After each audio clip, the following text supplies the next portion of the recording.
Let's see. What name is going to be required?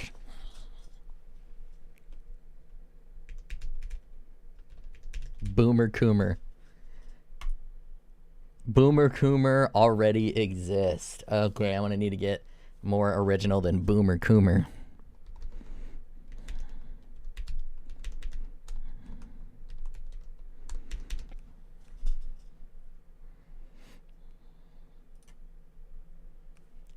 Boom, boom, coom, coom. That should work.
I was supposed to like open something or summon monsters. I forgot how to do any of these lead mechanics.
Yeah, can't teleport.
I don't remember how to do it. I don't remember how to do it.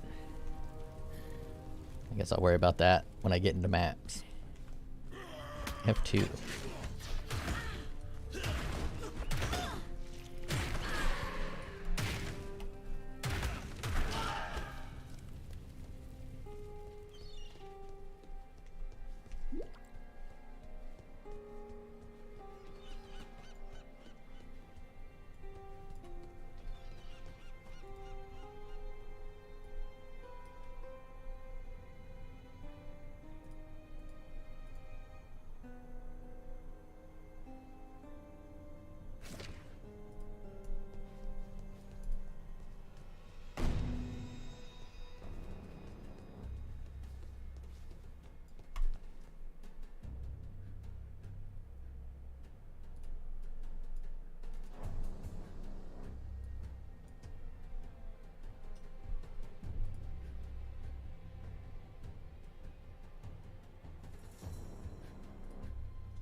Give me something to listen to here.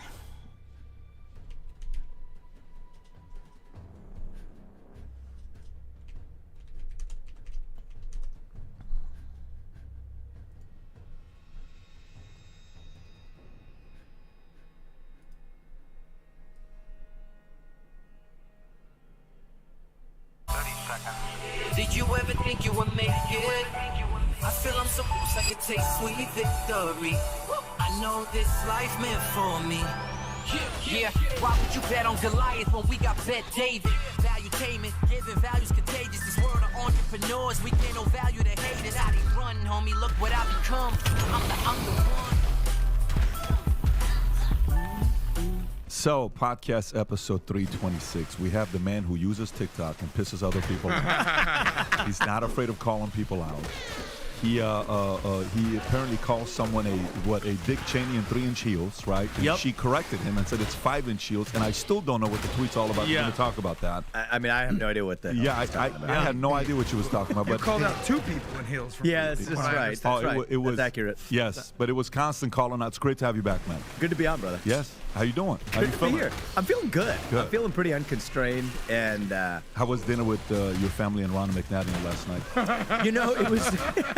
Well, she said she refused to pay the bill because she's not. I'm not going to get another cent from the RNC. Yeah, I saw that. Can you she believe say this? that? Can she say that? I mean, not legally. I mean, if you think about your duty, is not your money. Yeah. It's not your money, right? And so, I don't know if you think people know what we're already This is the talking story about. you're talking about right here, Yeah, right? people already know what we're He's talking an about. asshole, Yeah, total asshole. So just for people if they didn't watch the debate the other night or whatever, I am a believer in accountability. Okay, so this woman is appointed chair of the RNC, Republican National Committee, in 2017. Let's just do the math. It's not that complicated. 2018, loss. 2020, loss. 2022, no red wave. 2023, bad trouncing. So, insanity is expecting a different conclusion unless you're going to make a change. This is the person who's running the Republican National Committee. So that had happened the night before the debate, the 2023 trouncing. So I went on stage and said, nobody else, every other candidate's supposed to delicately tiptoe around the genteel norms of the RNC. And it's not like I surprised her with this, okay? We actually, I haven't talked about this before. So we had a debate walkthrough. You kind of go through in the morning of. I'm not making this up. It's like, I wish there was no cameras allowed in there. We can catch this. She comes in, she's just like trying to give me a hug. I'm like, I'll give you a handshake. And I was just like, how are you doing? And she's like, how are you doing? I was like, not great. I mean, the election didn't go very well last night. She's not great given last night. And I'm not even kidding you. Here's what she says. What happened last night? Oh my God. No, I'm not kidding. So I thought she was joking. So I'm just like, yeah. She's like, no, but seriously, what happened last night? And then she got kind of combative about it. Who's around when this is happening? Oh, like people from NBC, other like staffers from the Republican She came Party. to want to give you a hug. You said, I'll give you a handshake. Yeah. So I'll give you a handshake. Have you guys had any feud prior to this or no? No, but I believe in, well, we have, not multiple actually. Because it's not personal, it's the failure of how she leads this party. I mean, number one, at the start of this race, I said release the debate stage criteria so you don't play games later. I believe that played a role, and she was just like, no, but they actually released it earlier than they did last time around because I believe I called on them to. So they released it at least earlier. So I gave credit where credit was due when they at least responded. First, she was like, no, we're not going to do it. We're staying radio silent. But I believe I had an impact on that, and I gave credit where credit was due. So that loop was closed. Then Fox calls me after the second debate and Chris Christie and say, hey, would you spar with Chris Christie or have a dialogue, open dialogue, since the second debate, I mean, the unspoken reality is that was useless. So I said I would do it. The night before, Ronna McDaniel calls me on my cell phone and says, you will be disqualified from the next debate if you participate in this discussion with Chris Christie. I said, Ronna, how does this advance the interests of the GOP? Like the GOP voter base. How is the GOP voter base better off if we hear less debate between the candidates? Explain that to me. She has no good explanation, but regardless, that raised some of my recent sparring with her in public. But this has nothing to do with me and her. What happened on the night before the debate was the Republican Party nationally got trounced. And everybody, if destroyed. Kentucky. Totally destroyed. Everybody. Virginia, I mean, kind of Ohio, you just go, these are red states, okay? Oh, Kentucky and Ohio, certainly. And so I'm walking in. This is the morning after that trouncing. This is the chairwoman of the Republican National Committee. She's coming. She's like, hey, how are you? I'm like, I'll give you a handshake. She's like, how you doing? I said, not that well, given that last night didn't go very well. She said, what happened last night? Like oblivious. Is she saying it jokingly? No, she's saying it almost angrily, right? Because I was like, last night didn't go well. It's like she's challenging me. She says, well, what happened last night? Oh, okay. Like, what happened last night? I don't know what happened last night. Tell me what happened last night. Yeah. And I'm just like, this is the person who's accountable for running the Republican Party. I said, the last election, she said, we have nothing to do with that. Really? I run the National Party. These are state races. We have nothing to do with that. So where's, and then says, and then starts to like escalate her voice and says, I refuse to fall on the sword for this one. I refuse to fall on the sword for this one. This is not my fault. And it's like, okay, clearly she's been criticized. How many all day minutes for before this. you hit the stage is this happening? Oh, this is like early. This is in the morning, right? Okay, it's pre-game, lunchtime. prep, yeah. You kind of go I got you. through. Walk They through. show you where you're going to be Yep. standing. Here's your microphone. So that's where this happens. So it's not like I surprised her on the stage. Got it. All right, she knew where I'm at on this. She had already had a long morning with this topic. Oh, of course, and should. I mean, 2018 loss, 2020 loss, 2022 no red wave, 2023 trouncing, total drubbing for the Republican Party. This is the individual who's the national chairwoman. She runs the entire Republican National Committee. Where's the accountability? So I get on stage, and you're getting some standard, beaten dead old horse Donald Trump question. I said, forget that. Let's talk about what happened last night, because the last two elections he's been out. Republicans have gotten trounced for different reasons, so stop blaming the boogeyman. There's an accountability problem within the Republican Party. And so I say on stage that Ronna McDaniel, if she wanted to come up on stage, and I meant it, if she did want to come up on stage, debate stage time is valuable, but I would still yield my time to her if she wants to use the microphone, look the American people in the eye, and say she resigns, which would be good for the Republican Party, and I believe she should resign. So what does she say? So then the press reports there's people apparently sitting in her row or behind her row in front of her, where she is. Think about this, the neutral arbiter of the Republican National Committee later in the debate when I'm sparring with other candidates, booing when I'm speaking, clapping against other candidates when they're speaking against me. So She was booing? yeah, Who was booing? She's booing me at other points in the debate. And I don't care about that, but think about your dereliction of obviously duty. care about You're that. supposedly the neutral arbiter of the entire National Republican Party hosting a debate. It's like a referee cheering in the middle of a game between two teams. It doesn't make sense. Like if the referee is like booing or hollering in favor of one team or the other, that's what that looks like if she's the arbiter. Then she's saying during the breaks, and this is as reported by the press, so I wasn't there, but it's apparently sources who are around her, reported by multiple sources in the press, saying that I would not get another cent from the RNC. Yep. So think about what that means. That means she believes that's her money. Right? These are donations she's collected from other people, but somebody said a mean thing about her, and it's not even a mean thing about her. Someone said that we need accountability in the Republican Party, that this person who has failed us 4 times in a row, that there needs to be some accountability. She says, if he says that about me, then this money that I have been a steward for, a fiduciary for, that I'm not going to give a cent to him because he said something that I didn't like about me. That's a conflict of interest.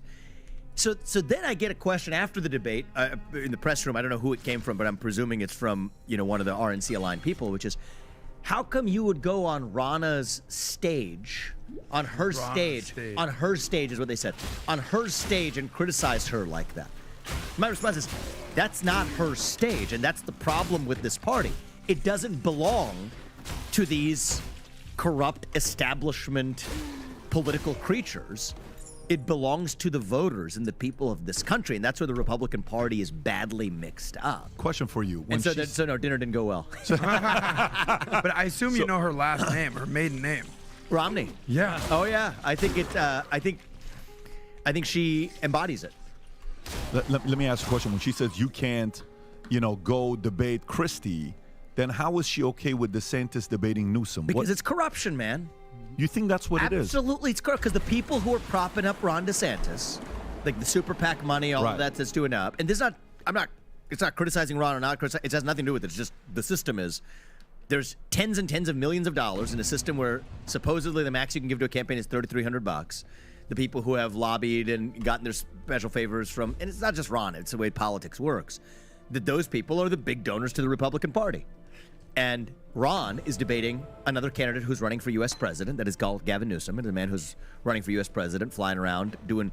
The funny thing about this is, Gavin Newsom is not running for U.S. president in the same way that Ron DeSantis was not running for U.S. president, jaunting around on public money and private jets on matters that have nothing to do with the state. That's what Gavin Newsom is doing now. And as I said on the debate stage as well, to the Democratic Party, I call it Republicans, Democrats evenly. I call Democrats more. Be honest, Joe Biden's not going to be the nominee, so who's it going to be? Put up whichever other person it's going to be so we can have an honest debate.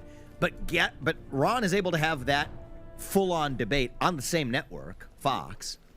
But if they're calling me, I think what happened is at a certain point in the race, around late summer, initially they're saying, oh yeah, young guy, okay, check the box. We got, a lot of boxes he checks for us. We get to say that this guy ran in the Republican Party, young guy, different generation, first generation, whatever. Okay, we checked that box.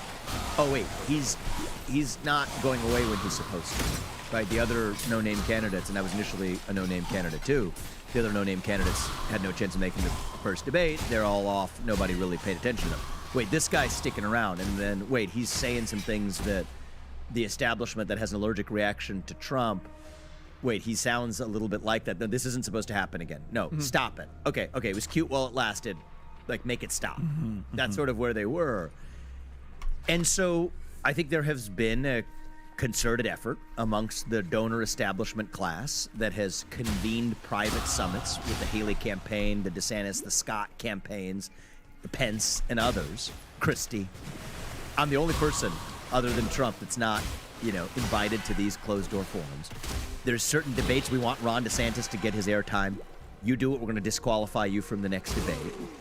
And then you get to the place where now, if you're critical of that party, she says, we're not going to use that she, because she doesn't like what I said, it's a personal conflict of interest, is going to say you don't get another cent from the RNC. So in a certain sense, they prove my point about I think you have like to say $500 that they million. view this as their money. How the fuck you need To treat Republican it money? in a It's way your that they're own going money. to pick whoever their favorite horses are. Yeah, that's very strange because the voter. I'm sitting there saying, why is? And I even asked the governor. I said, why are you debating Newsom? I think a year ago made sense. I think right now makes no sense for the two of you guys to debate. But Rob, do you have the clip of Ronna McDaniel being confronted about what Vivek said and what her response is? And she said, I'm not the one running for president. Play this clip if you could. Allegations that were thrown on the stage by one of the candidates in particular, arguing that the Republican Party has a culture of losing. Specifically, Vivek Ramaswamy called for you to resign. Would you like to respond to that? I'm going to focus on beating Joe Biden. I wish that's what all the candidates did. I'm not running for president. I'm very proud of the fact that under my tenure, we won back the House. We now are getting investigations into the Bidens. I also, as Michigan chair for the first time in 30 years, won a state that Democrats hadn't been in. I'm very proud of the fact that we're going to have staff in 15 states heading into 2024. But, you know, I'll leave other people to attack Republicans. I'm going to focus on Democrats. I will say this. We can't attack each other and win. We need all of us. So actually, if I you're You can pause it at this I have a point. comment. Go for It was really funny. I hadn't seen this interview. I saw a different interview she did on Fox or Fox Business, where literally that was yesterday morning. She's going on air, national conservative audience, and literally just stated as a fact that Vivek voted for Obama. Oh yeah, that's right. 100. I just confirm for you. 100% false. Never voted for Obama in my life. So you have the chair of the RNC saying, "I'm not going to criticize the Republicans," and then go on national TV, say one of the Republican presidential candidates who you were booing in the middle of the debate. Oh, you have that one? It's 11 What's up, seconds. You bro? can play the clip. What's up, man? You guys are I on top texted of it this, to man. you. You guys already, Nothing yeah. much. I'm Just, looking just Maybe I saw it chilling. after you actually. So that was press reports of Actually, people have the who free were time sitting to in play her this row, league. I commenting really on wanted to fact play the that she said triangle, that but I there's going to kinda be not 1 cent to me from the RNC. busy doing other fiduciary things, but violation. I am less This busy, so money I can thing's play the this league situation. mechanic. This not 1 cent. How does it actually get divvied up? Because you're the only candidate out there. Pretty that has excited made their money as to an try entrepreneur. They don't the need their- To tell you the truth, I chieftain's have no idea how the hell all of explosions this in Sentinel. sausage making works It's the main because reason I'm playing. Basically said screw the system. Now, I think it's gonna be cool because I'm gonna be able to go into the Sentinel thing, pop the thing, and it like summons a big group of enemies, and then I'm gonna kill one of them. He's going to explode, and it's gonna be glorious. By the time we're done, we're gonna stop at nothing. But that's the cost of saying screw you to a corrupt system that otherwise wants you to behave like their circus monkey, which I refuse to. But the point is, this is a person who's running the RNC, managing other people's money, and saying that because you said something I don't like, I'm not going to give you 1 cent. Then goes on national TV and spews. I mean, it's just a straight up factual falsehood, right? Vivek voted for Obama. Is it false? Yes, it is. Is it damaging? Yes, it is. Is it done with malicious intent for the person who was Needed booing at me armor and saying strap. those things? Yes, it was. Now, am I going to go after her because I have better things to do in my life? Probably not, right? But this is corrupt stuff. Well, in the first debate, Play this the real arbiter. quick because it's 11 seconds. Go ahead, Rob. I know Vivek's kind of newer to the party. He voted I'm just for putting Obama, something on to so he may listen not to. know that. Not really Just that flat out interested says, in "I any of voted this for Obama." garbage. It's a lie. I mean, look at this woman. Bold-face, getting up there, loses 4 elections for the Republican Party, pathetically going up, literally just looking the American voters, Republican voters in the eye, and telling them a bold-faced lie. I mean, you just play that. I just want people to hit the clip again because I don't want that I'm putting words in her mouth. I know Vivek's kind of newer to the party. He voted for Obama, so he may He not know voted. that. I mean, But so that something is we're a gonna have lie. to get- This is a fact with an iota of basis. Is there a of way fact. to prove that so she loses? Yeah, actually, there's a way to prove. Okay. He has voting So record, the fact right? that, the voting record. So actually, I was so disillusioned, and I've talked about this. I voted Libertarian when I was young in my first election. Then I got so disillusioned from politics that it's actually public record that in both those elections, I don't like John McCain, and I didn't like Barack Obama, and I didn't like Mitt Romney, and I didn't like Barack Obama. So I actually didn't vote in those elections. I sat in it. I'm not particularly proud of that. I was in my 20s. I understand why many people Why the are fuck wouldn't you be disillusioned proud of from that? politics. Why would you vote for I someone was you don't disillusioned like back then, just too. I voted to for the party Libertarian candidate alliance? back in 2004, and then That's I what's wrong basically with the said, whole "Screw damn this. system." I have better things to do with my life. I'm going to be an entrepreneur. I could care less about politics. But then came back around to it later. But literally, that is now public record, actual false. Lie. Yep. Flat, bold-faced lie to the American people. Say they won't give money. And so that proves the corruption. So that's the Ronna McDaniel corruption. But Lying then I isn't decided when I was on corruption. stage, okay, I'm wasting too much time on this stuffed suit. Lying of is a standard bureaucrat politics. Running the RNC. Let's focus on the real problem, which is the equivalent, the Ronna McDaniel of media. There's many of them. Kristen Welker, sitting right there from NBC News. And there's a connection between the two because who decides to put up the Kristen Welkers of the world to moderate a Republican debate? It's none other than the RNC, the failed establishment that Ron McDaniel has run that's lost its last 4 major cycles relative to what it was supposed to do. So that same, it's almost proof sitting on that stage. Gotta try to remember how to do Lake of Calandra. So that's why, I mean, it is almost, they're repeatedly proving my point based on the kind of debate they were hosting and the moderators they hired, to the things she's saying in the audience during the debate, to booing me during the debate. I probably ought to have watched the debate instead of just listen to him talk about the debate. It's a good question. Yeah, so so let's, you gotta brainstorm this? I mean, it's pointless because Trump's going to win, so I'm not no reason to listen to any of these other Republicans. The United States, I think that I can lead the country best in that position. But Charlie said that about me? Yeah. Well, I'll return the compliment to him. I think he could actually do a good job of it. I don't think it's crazy.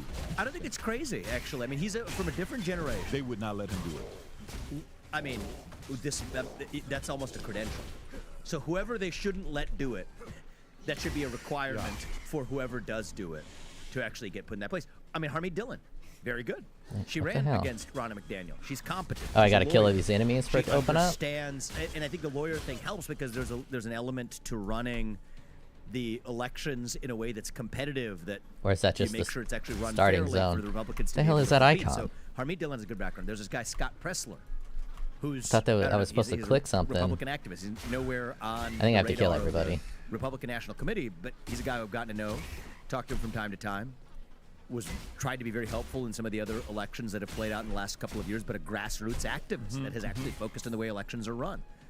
So Scott Pressler, Harmeet Dillon. I mean, these are all good people. I mean, I assume Charlie wasn't serious when he said yes to me, but I would say in the symbol of spirit. I saw somewhere him saying about it. Did you have? There's a video of you talking to somebody. Were you talking to her or no? At the end of the debate, that's somebody else. I don't. To my knowledge, I haven't talked to Ronna since after the debate. There's a lot of people piling in. She was in that throng screaming something senselessly. I have no idea whether that was true or not. This is the part that's very confusing for me. I want to play this and then we can go into a bunch of different topics. We got time. Rob, pull up the 3 polls. So there's 3 polls I want to show you. Okay. First one, go to the. And by the way, before we go to this poll, let's go to our sponsor because we haven't done that yet, Rob. Let's go to our sponsor, and then right after this, I want to show you 3 polls. Each of them are contradictory of each other, and then I want to get your thoughts. Go ahead, Rob. So look, I've been in the financial industry since 9/11, There we go. the day before 9/11, and I've owned stocks, bonds, mutual funds, real estate, crypto, gold, you name it, I've owned it. But the one thing that's very important part of my portfolio, and why she feels that way, but fucking that's losers peddling gold. The stupid criticism. That's a new one for me. You know, in presidential politics. I mean, you were valedictorian. You went to Harvard. You went to Yale. Have you ever been called stupid in your life? That's not a word I would associate. I like new experiences, so it's an interesting. It's been an interesting one for me. You know what this does? Yeah. You know what this does? To me, there's so many other adjectives or words you can use than that. You lose credibility using a word like that. Yeah, this is New York Post. It's the oldest. It's been around for God knows how long. And so why would they? You're a conservative, okay? You're calling that anti-establishment. Doesn't this almost position New York Post as establishment? But New York Post is establishment. So who do you think they're for? They phase 1 of the campaign, they were for Ron DeSantis. Phase 2 of the campaign, they decided they're for Nikki Haley. That's the answer. And the really thing they're against is Trump or anything resembling what Trump was for this country. All in some ways, and I respect and admire the New York Post for its reporting when the Hunter Biden laptop story came out that was suppressed. And so, it's a paper that is founded by Alexander Hamilton. There's a lot that I've liked about it when they're going against the establishment of the left. But the fact of the matter is, they are.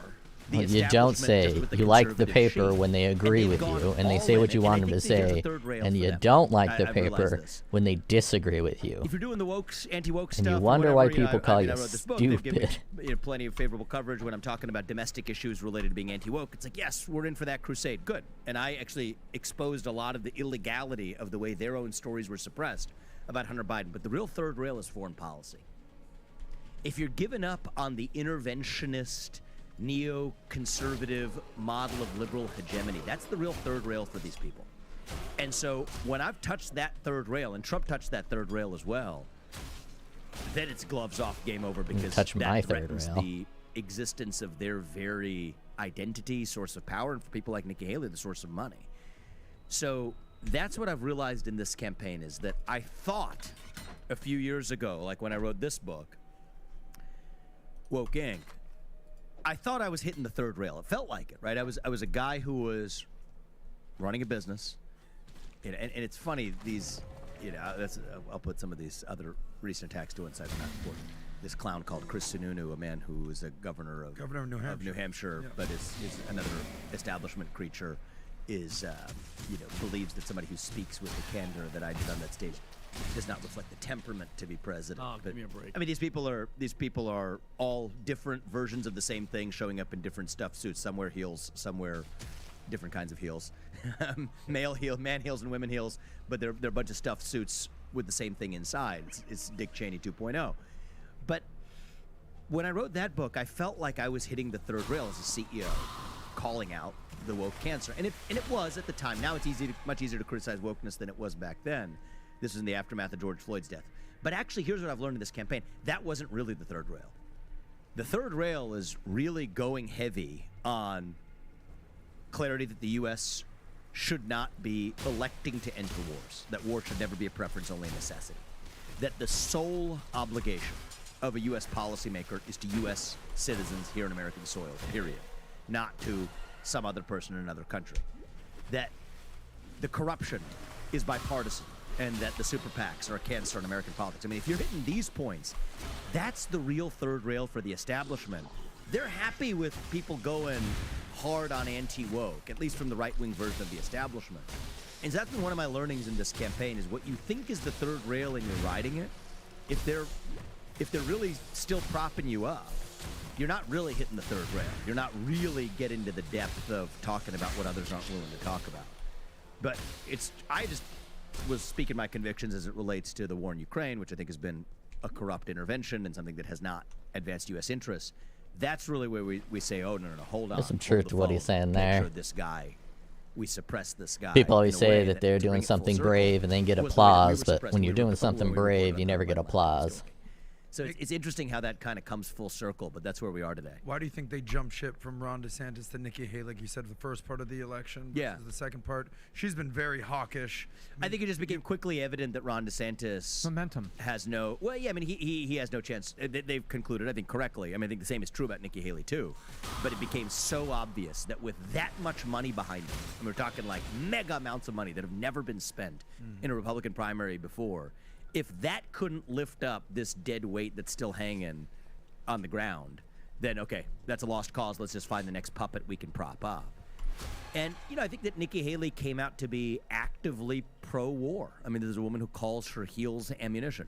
This is a woman who, I think when she comes, I mean, I felt like saying on the stage, I'm not some third world nation that you want to come bomb, right? That's what she sees. The bombs explode, her bank account grows.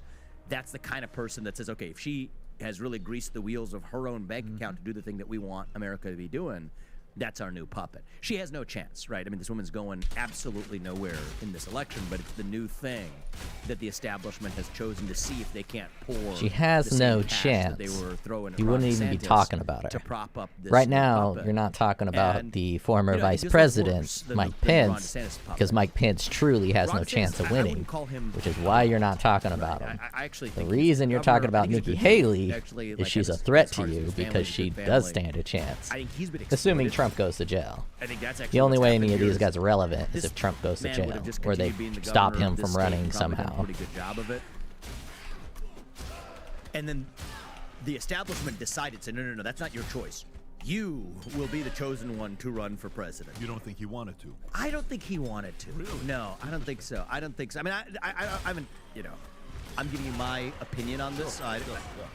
Certain things I can tell you are hard facts. Everything we've talked about so far about Ron McDaniel on all that corruption, that's hard fact. Now I'm just giving you my opinion here. I don't think he in his heart would have wanted to do this or felt called to do this. I think he was dragged into this. And it was a form of sort of abuse of a guy who wasn't wired for this, right? I mean, he doesn't have the personality for it. Those are usually the best presidents. Not the presidents that want to be president. The presidents that people around them said, hey, you should be president. That happened to George Washington. I'm pretty sure that happened to Lincoln. He seems to be a service-oriented person. I think he was doing a good job. They didn't want to be I think president, he but cares about there was no one Florida. better than them, so they You know, I think became once they president. started putting them up to this, then it changes your mentality, and you use Florida as It's a not an pedestal army for of the people national ambition, but telling he left himself Rivek that he should be without the president. He's running for establishment president painting him. because he wants He to be would have just been president. another of many good governors across the country. That's the right role for someone like him. Or he's an executor. You know, in some ways, people use this expression. They mean it as a slight. You know, he's about somebody. They could say he's all talk, no action. In some ways, Ron DeSantis was for a while all action and no talk. And I don't mean that as a negative. You could take that as a positive. But when you're talking about running for president of the United States, you have to be able to articulate a vision of who we are and where we're headed. That's part of the job. And that's not a guy who has it. But they propped him up. They forced him into it. But I would not call him really, corrupt. I think he has to dance to the tune of his donors just because that's the way the game is played and it's the mother's milk of politics. And so he does that like any other puppet would. But the person who's actually corrupt in this, like outright corrupt, is Nikki Haley. Really? Yeah, she's corrupt. And in the way that like Joe Biden is corrupt. Is that when you said you made money with Boeing board? Yeah, I mean, if you just kind of go through the facts here, right? I mean, just like, this is somebody privately benefiting from their public service, right? This is wrong. It's wrong when Hunter Biden does it.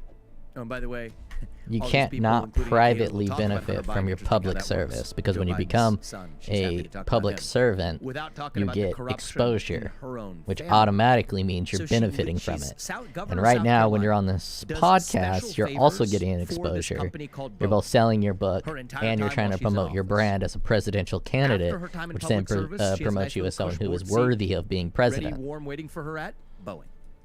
So when you Private run for company, president, private- your you company flies around a 100% private are jet. I think it promoting was a brand, some promoting Nephron something. Some pharmaceutical company. I forget what name it was. Let's see, where am I going to I never go? heard of I haven't it. even It's a major planned this company. I out. was I'm going covering that to do industry, but it's a a random cast on company that's stun, getting- righteous I don't know fire, what it is. janky thing. I think I'm going I to go haven't heard of it. down. I It's probably okay, want but this and this Dex, though. Flying her around on their private jet, making their private jet available to her to get state contracts from that governor. And I could go on. I mean, this is just a consistent pattern. Okay, this person has repeatedly milked and done favors for people who have scratched her back. She does her short-lived, cup of coffee stint at the UN. Okay, very short-lived stint. Her real foreign policy experience wasn't her time at the UN. It was the millions she made afterwards. After she steps down, her family starts a military contracting firm, Allied Defense LLC. If the mainstream press were doing their decisions, Allied Defense should have to disclose who their clients are. I did something that normal business people don't do. I've put up 20 years of my tax record, personal tax filings. She should put up 20 years of her personal tax filings and put up the clients of Allied Defense LLC. If you're running for U.S. president, tell us who the damn clients are of the military contractor that you started, presumably using your connections from the UN. Starts the military contracting firm. Starts, again, then serving on the board of Boeing. Ends up giving secretive speaking fees from foreign actors while also running a military contracting firm. Think about that. It's Hillary Clinton on steroids. Yeah, it sounds bad, but that's what literally West. every She's somebody who politician literally, does. during this presidential campaign, as far as I know, it's unprecedented in U.S. presidential election history, collecting corporate stock options while running for U.S. president. And now she's a multimillionaire. And by the way, what I left out was at the time she left the UN, she and her family were drowning in debt. By the way, somebody who's an accountant, that's a discussion for another day. But goes from being, and wants to run the U.S., and said that she's a candidate who's going to fix our national debt problem. Comes out of government, drowning in personal debt, uses connections to start a military contracting firm without naming their clients, somebody who actually then joins the board of Boeing, the company whose back she's scratched forever while Governor of South Carolina, another military contractor, speaking fees, including with foreign actors, Hillary Clinton style, collecting stock options while running for U.S. president, all of that, then emerges just like Joe Biden, a multimillionaire. These are not the people, whether it's Biden or Haley, these are not the people we should want deciding whether to send your kids to die fighting somebody else's war. It's disqualifying. At the very least, be transparent. Well, true. It's And then not you get the that question of true. the press. Where's the press asking the questions? If we're giving money to Okay. Ukraine, What are the clients and we're kind of forcing Allied Ukraine to Defense be able to LLC? fight Russia, that is Is no it a longer dereliction of your Ukraine's duty as the war. pre- That as- is as our the- war. Certainly conservative press. If we didn't To assist ask that Ukraine basic at all, question. there Why wouldn't should the have been a American people war. know who are the clients of the military contracting firm that her fortune bumps up eightfold, becomes a multimillionaire, exploiting her connections at the time at the UN, now running to be commander-in-chief on a hawkish worldview, marching us into World War III. We deserve to know. And yet, the same establishment that props up Ronna McDaniel as the chair of the RNC, the same establishment that hires the likes of Kristen Welker to run that debate, the same establishment that tried to prop up Ron DeSantis but realized that even reams of millions could not lift up that dead weight, so now has shifted to Nikki Haley, does not want other people like me asking that question, which is why they're so keen to silence me. And that's why she called you scum. Oh yeah, I think it's a lot of projection going on. Yeah, because you hurt the wallet. You hurt the wallet, though. If you think about it, Vivek, that everybody in that stage was pro-war, and Pat made a point about a month ago when you see when you see a hospital, Vivek, all those rooms, they're in business.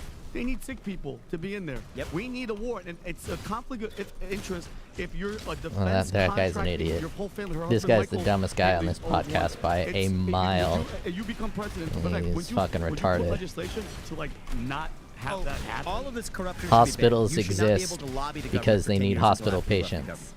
If you have regulated a company or done a That's deal the with a dumbest thing I've company, ever you should do it in heard. South Carolina Hospitals with Boeing. exist because people Absolutely get should sick. never be able to join the board of Hospitals that have company. Sit around patients for 10 or 12 because years. people get sick. Okay, you shouldn't be able to trade Sure, individual if everyone stocks didn't get sick, they and wouldn't with be your own hospitals. But the way he's individual phrasing it investment discretion. If you're a is that congressman or a regulator hospitals of an are specific happy industry. that Yeah, people are Nancy Pelosi, sick but- and that maybe somehow But here's the they're thing, causing man, people to be I have sick, been very critical which is of, a silly of the statement. corrupt Democratic establishment, the Pelosi That's like Biden, saying the Clintons of the fast world. food But I restaurants can't do that exist with credibility. simply If because we have the you same know, problem in our own they need house, people to but eat then fast you're not food. supposed to talk about it. Okay. Not And here's the thing, because that, people want the Republican food, Party therefore claims to be the party that it's a backwards way of against looking at why identity hospitals politics. exist, And essentially. there's an unspoken rule in the Republican Party that if you have 2 X chromosomes, you got to be careful about going after it. And I get that. I mean, the political consulting class tells me that as well in the first couple debates. Yeah, I've probably got bad advice, but she's been. I mean, she's called me 4-letter words each of the last few debates. But there's a certain thing: if you have 2 X chromosomes, somehow you're immune from criticism. That's not what the Republican Party stands for. Identity politics. If you're running for U.S. president, you can't handle the heat. You stay out of the kitchen. You want to sit across the table from Xi Jinping? You better be able to confront basic questions like your tax returns or how you made your money. Or who the I don't clients are, know. I like think if defense we got LLC a are. really hot model And as how that president, relates that'd to probably your the best foreign thing for policy. us. What's That, Xi Jinping frankly, gonna do makes when more some money big old set of by titties taking us are right in his to Chinese war. And face? I think that these are real questions we got to get into. Let's talk foreign policy. Let's talk foreign policy. So Israel. I think women are Hamas, better Palestine, suited we're for seeing what's going on politics there, than men. numbers being reported, what's taking place. Erdogan's Simply coming because out women are saying he's declaring Israel far better at war manipulating than men criminals are. as Turkey rallies behind Hamas. We're seeing the protesting all over the place. You're seeing U.S. forces under fire in the Middle East as America slides towards brink. A defective drone launched by an Iranian-backed militia targeted U.S. forces at the Erbil air base in Iraq, but failed to detonate, sparing casualties. This incident was one of 40 drones and rocket attacks on U.S. troops by Iranian-backed militias in response to American support for Israel during Fuck's the a power Gaza war. core. We can keep hearing about these stories. One open-ended question: what's your position with what's going on here? How would Destroy you, if you were 2 the president Sentinels to right create now, a how fully would you put a charged stop to Sentinel with this? theirs combined. There's, Sure. there's so much to talk about here. We got time, though. Absolutely. Yeah, we got time. Yeah, it's good. This isn't cable news. I liked it. No, it's not. It's good. So there's no buzzer that goes off in 30 seconds? No. You mean that? Okay. Yes. And this is what this is why this new media is important. By the way, is they hate that I come on these kinds of. I mean, I go on all these podcasts. So something that we'll say here. Here's how it works. Here's the game plays. Cable news does not like that you all exist, and so they create a disincentive for candidates like me to come on here. Why? They're going to take something I say here. Happens every time. Airlift it out of the context of the conversation that we're having, and then put it on the 3-minute or 2-minute version that they have, or 30-second version that they have, which is their mode of media. And they know that that purposefully distorts what the candidate says, which creates a disincentive for candidates to actually engage in real human conversation. And that's why other people, even when they show up in podcasts, are coming and stuff. So that being said, let's talk about foreign policy, because this is the third rail. So here's my view. My job as U.S. president is to look after the interests of Americans here in the homeland. I don't think that should be controversial, but that's my view. It's controversial because America has become the de facto The citizens of Israel. police officer of the world. And I think that we're We've an been ally that of way Israel. for the past And what do we 60 do as an years ally or of whatever. Israel? I think it is to provide diplomatic support without military intervention. Yeah, and so I don't all disagree of this with that. stuff about sending this kind of aid or that, I think it's better for Israel and better for the United States if we mind our affairs and they mind theirs, but we give them the diplomatic support they need to say, you get to do whatever you need to defend your homeland. I think that's what I said on the stage. I mean, I would, if I was on the phone with Bibi, I'd tell him, you know what? If you need to smoke the terrorists at your southern border that are invading and threatening your country, you go do that. And I'm going to be smoking the terrorists that are trying to smoke this country on our southern border if they're entering here and attacking our country in the same way that they're attacking yours. That's what I'm going to do. You do you.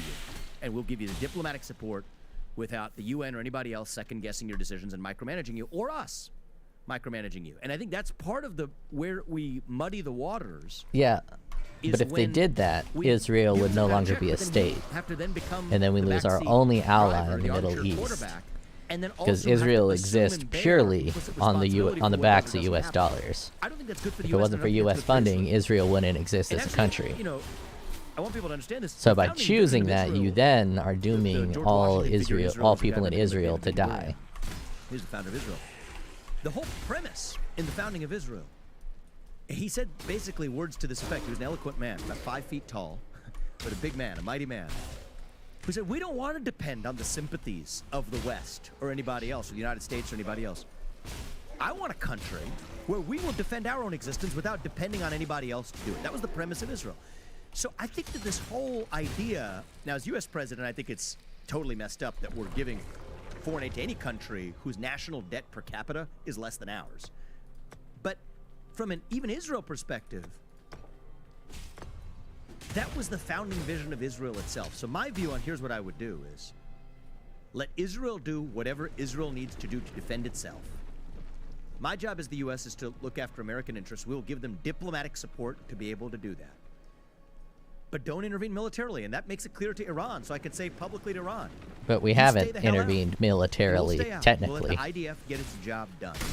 In the meantime, because you read some of those headlines, if you hit us, the United States of America, if you hit our sons and daughters on military bases, our troops who are serving this country, if you actually hit them, we will hit you, whoever that is, whichever group that is. We will hit that group back, the person who actually hit us, 10 times harder. Well, there were Americans in Israel that did die under that terrorist attack. So technically, they did hit us. Now we find out we've got, what, a couple thousand people in places that we were told that we were left sitting there as sitting ducks and targets to get hit. So that shouldn't have been there in the first place, but I'm always pro-American here. If you hit us, we will hit you back. But what's interesting is there's also an interesting story. I don't know when Trump gave the speech. He is not doing a very good job speaking. When he recounted, I think, an interesting story that went underreported. You guys should probably find it, pull it up at some point. It's interesting. When he told the story of after they took out Soleimani, the Iranians gave him a message, or gave the White House a message that, hey, listen, we have to have pride here. We're going to hit back, but we're not actually going to hit you. We're going to send some missiles, but it's not going to hit anything. And that's exactly what happened. These are like very precise missiles they send up, and then they explode in the air without hitting their actual targets, when in fact these are very reliable, precise missiles. So in a certain sense, and that was interesting. It was fascinating. He hadn't told that story before. I think certainly the government hadn't told that story before. Increase elemental damage with attacks. The responsible job of a U.S. president is to advance our interests, to be strong, to protect Americans. Yeah, that one's stronger. But it's not in our national interest to automatically sleepwalk our way into World War III. So for the people who are saying that because Iran funds, Hamas or Hezbollah or the Houthis or other groups, and those groups hit Israel, that gives the U.S. a reason, like the Lindsey Grahams of the world that make this argument, to preemptively strike Iran. Think about that logic. According to that logic of proxy warfare, Russia would have the right to hit the United States now because we're funding Ukraine to hit Russia. So those messed up theories of proxy war, that's how you I agree with that. And I think it is Ukraine has no ability to fight Russia without the support of the U.S. So when Russia goes to war with Ukraine, and then America funds Ukraine's entire war operation, I think Russia has full justification to attack America. My administration will have to sign it. Yeah, there's this. There's the No to Neocons pledge. No to neocons.com. You go there. Look, just scroll down. This is not controversial stuff. If you scroll down to the 3 elements of this pledge, avoiding World War III is a vital national objective. I mean, maybe Nikki Haley agrees with me on that, disagrees with me on that, but I think most people will agree with me on that. War is never a preference, only a necessity. Well, for those for whom war is a preference, you know, from Karl Rove to, you know, John Bolton to Lindsey Graham to Nikki Haley, they will disagree on that. War is never a preference, only a necessity. Okay, that's number 2. Number 3 is the sole duty of U.S. policymakers is to U.S. citizens. So again, these things should not be controversial, but I will require it's not any highlighted political if I haven't done it. appointee in my administration to make sure they're aligned with these 3 elements of a basic foreign policy vision. But that's what puts me at odds with most of the Republican Party. Vivek, how close are we? I think we're closer than we've ever been in our lifetime. In our lifetime, you and I. Okay, I got you. And so, you know, where you sit down and you ran a company, you're like, okay, we're negotiating with XYZ. We want the price to be this. If we push a little too much, they may walk away. We don't want them to walk. We want them to stick around. How far do we want to go? What's the risk we want to do? And then you kind of making decisions. What could tip them off? What could cause them to do something? If you were to say, this could cause World War III, these 3 things could cause World War III, what would those things be? So I'll give you a couple like principal answers and I'll gloves. give you a couple fact answers. Sure.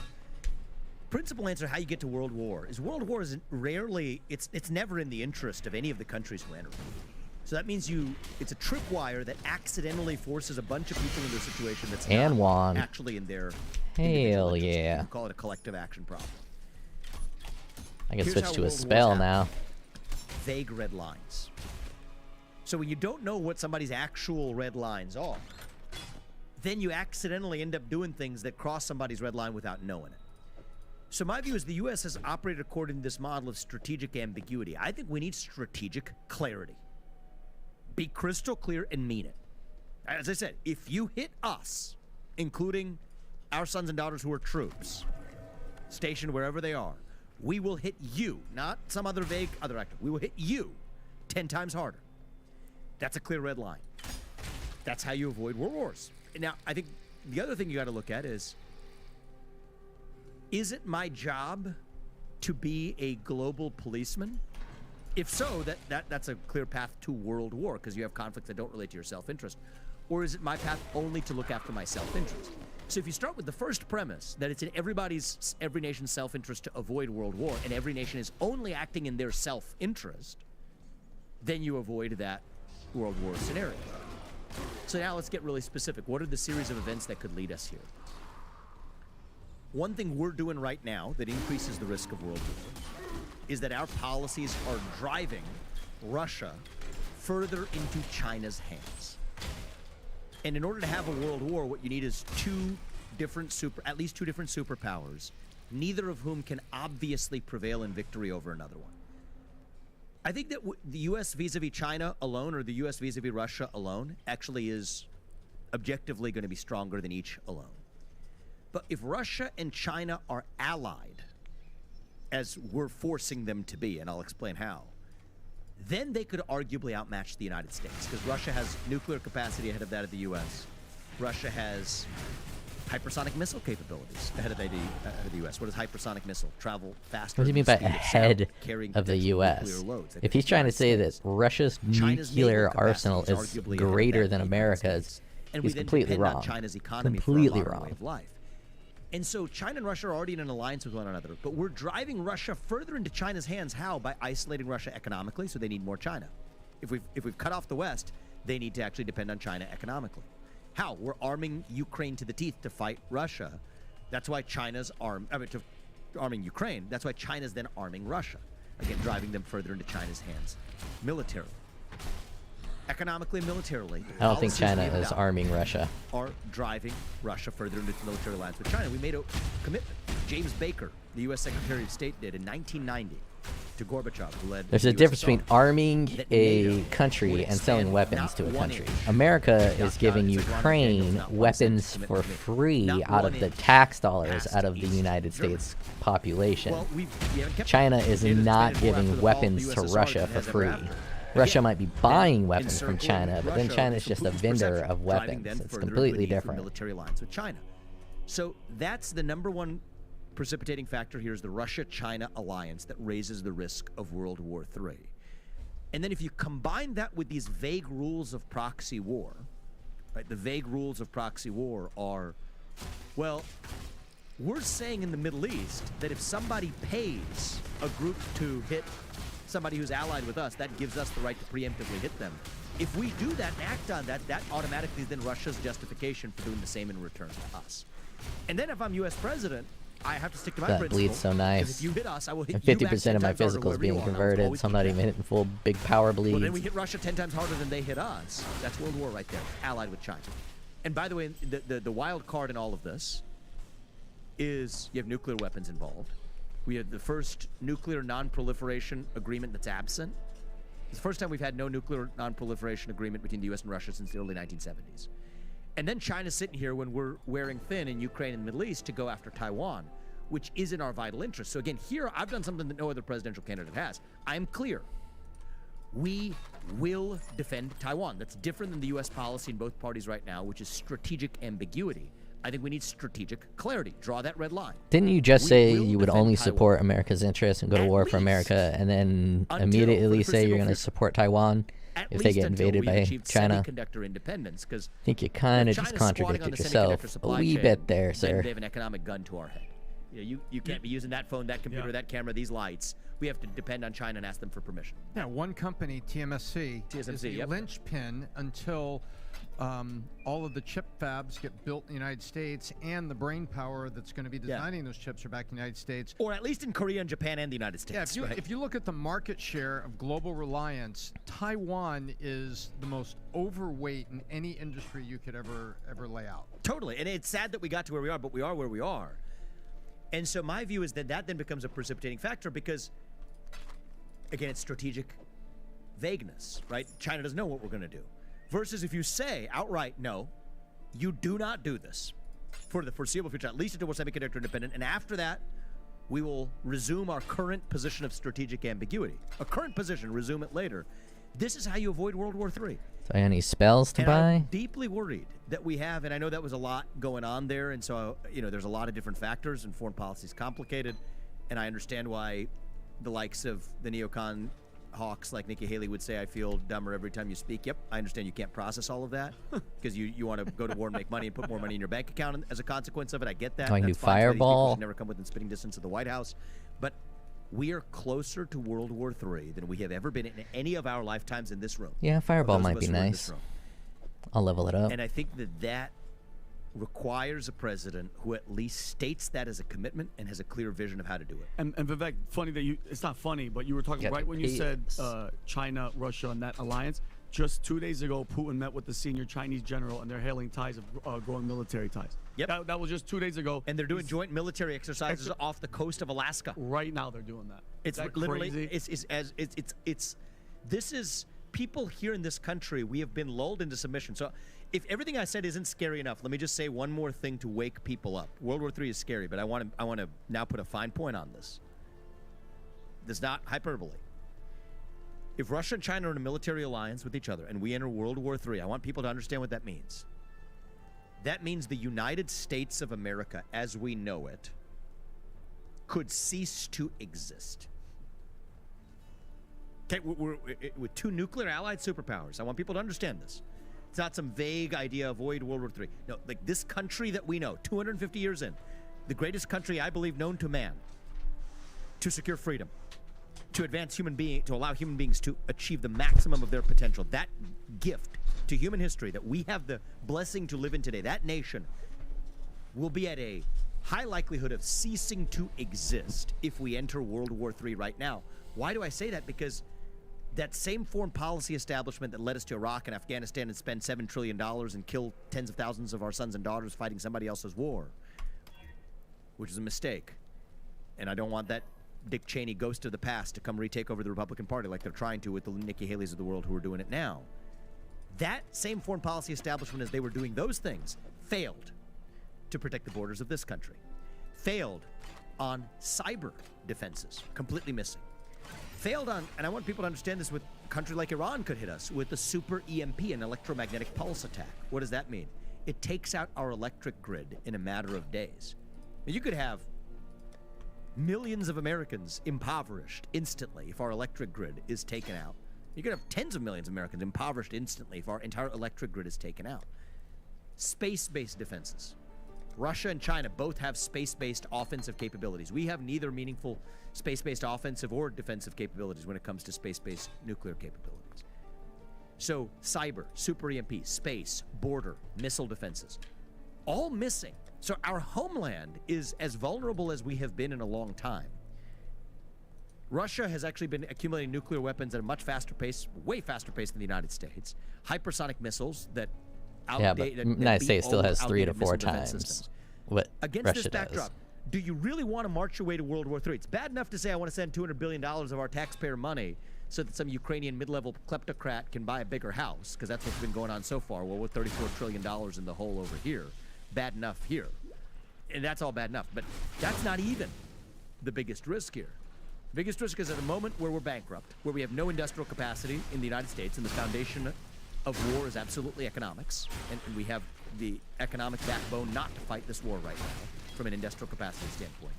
But our own homeland is as porous and vulnerable as it is. And so there's a reason why younger people do not like the idea of going to war, right? To young people who are disaffected from politics, you want to pay attention right now?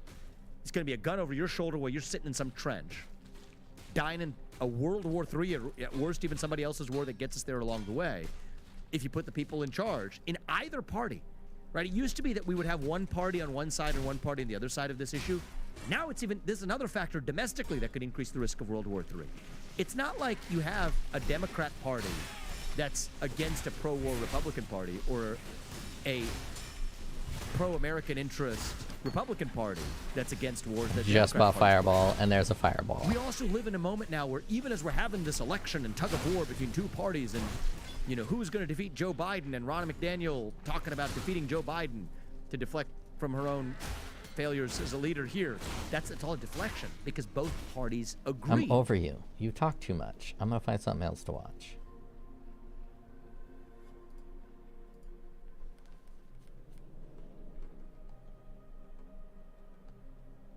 What else to watch?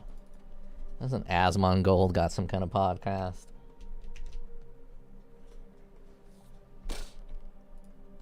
Rock the Fisherman says, W. What up, Rock the Fisherman? Fishing is awesome. Haven't been fishing in a long time. I used to go fishing all the time back in Arizona.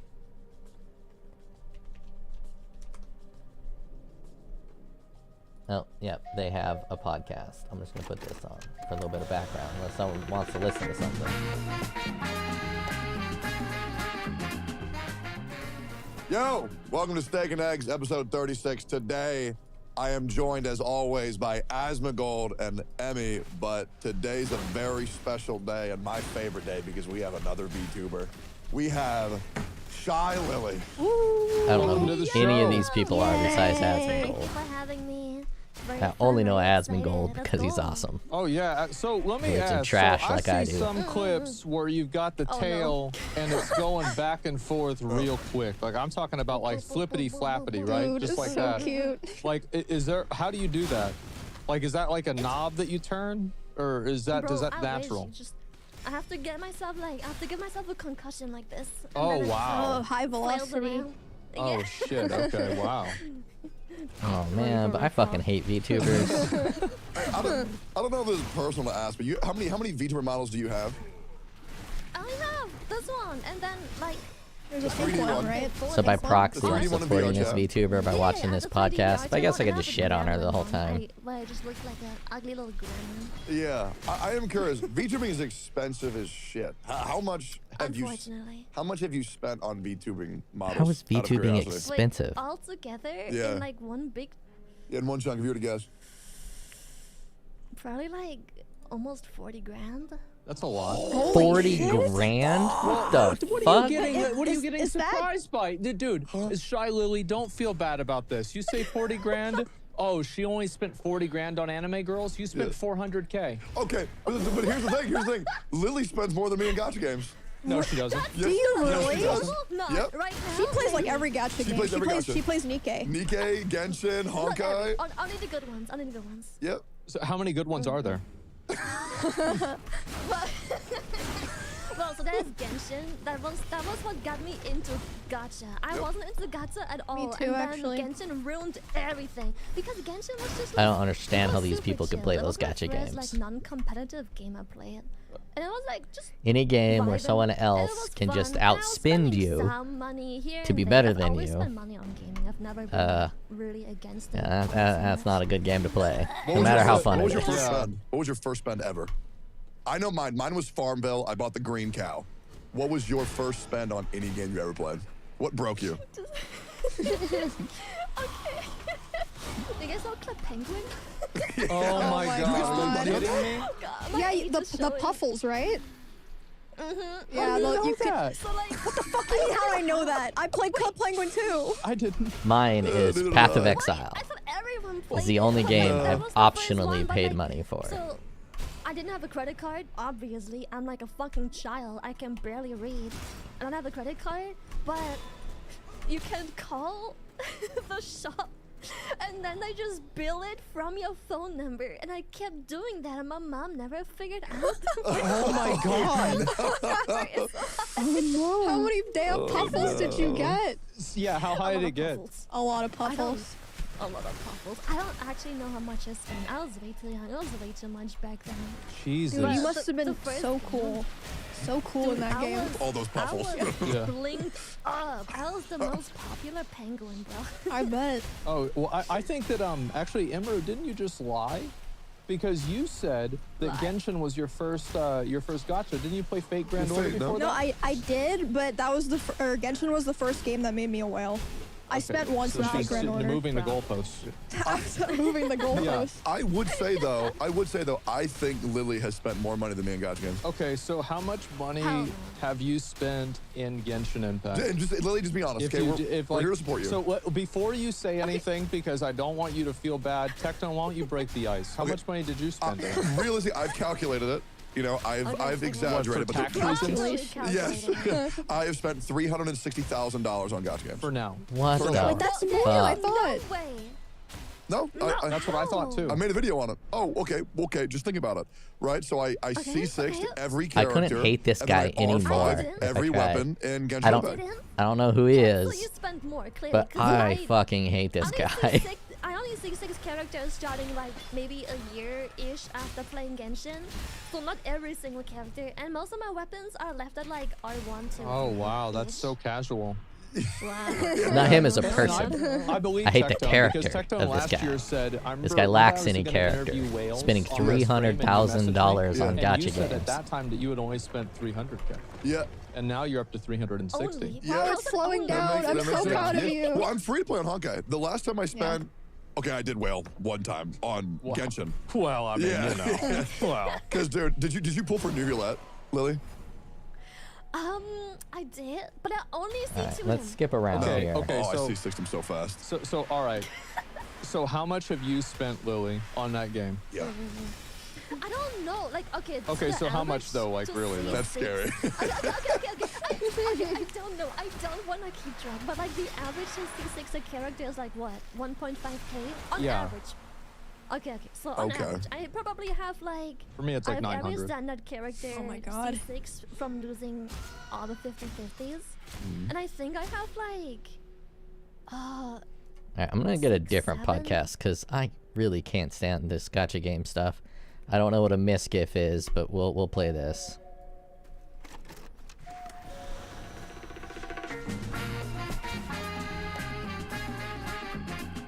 I'm learning all you people's Episode young 35, people welcome to my celebrities. podcast, guys. I'm very excited to be here with my fantastic guest. We have the legend himself, the absolutely fantastic, beautiful, bald man, Asmongold. He's here Okay, all tonight. right, so we're off to a good start. What's up? Yeah, great. Yeah, I'm glad to be on here, and yeah, can't wait to leave. Bro, Is that it's right?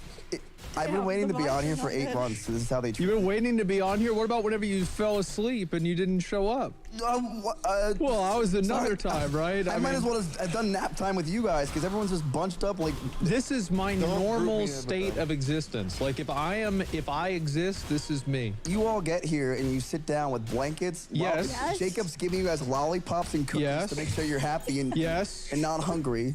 Tectone's eating the third lollipop of the night. I'm just sitting here like, what is going on? Like I'm just waiting to do this podcast after being up for 28 hours. 28 hours? Yeah. Why? Because I love gambling. So how much money did you lose? Okay, well, so $5,000 of my own money, but I lost $5,000 of XQC's money. So you lost 10 grand. Right. Okay. But to be fair, I didn't lose the $5,000. So here's how it was. So where is it then? It's there. So I'll tell you the whole thing. It's at the casino. So I spent $5,000, right? I pulled out $3K.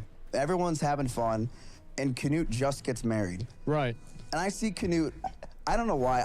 I had like Gambling three, is way less stupid. I was drinking way all night less with Canute. stupid than gotcha I'm games. with Canute hanging out, and Because he's with gambling, sitting there with you have the Jeanette, his opportunity wife. to win something, You know, this is the and you're get having married. fun. Yeah. And they're playing With Genshin, $25 the best hands, and I'm situation like, I is know you're you having ran fun. 8 minutes ads an hour. for the Typically, last you're probably 9 not even hours, having and fun. You're playing with 20. You're trying to get him to spend more money? I Oh gave my him money. God.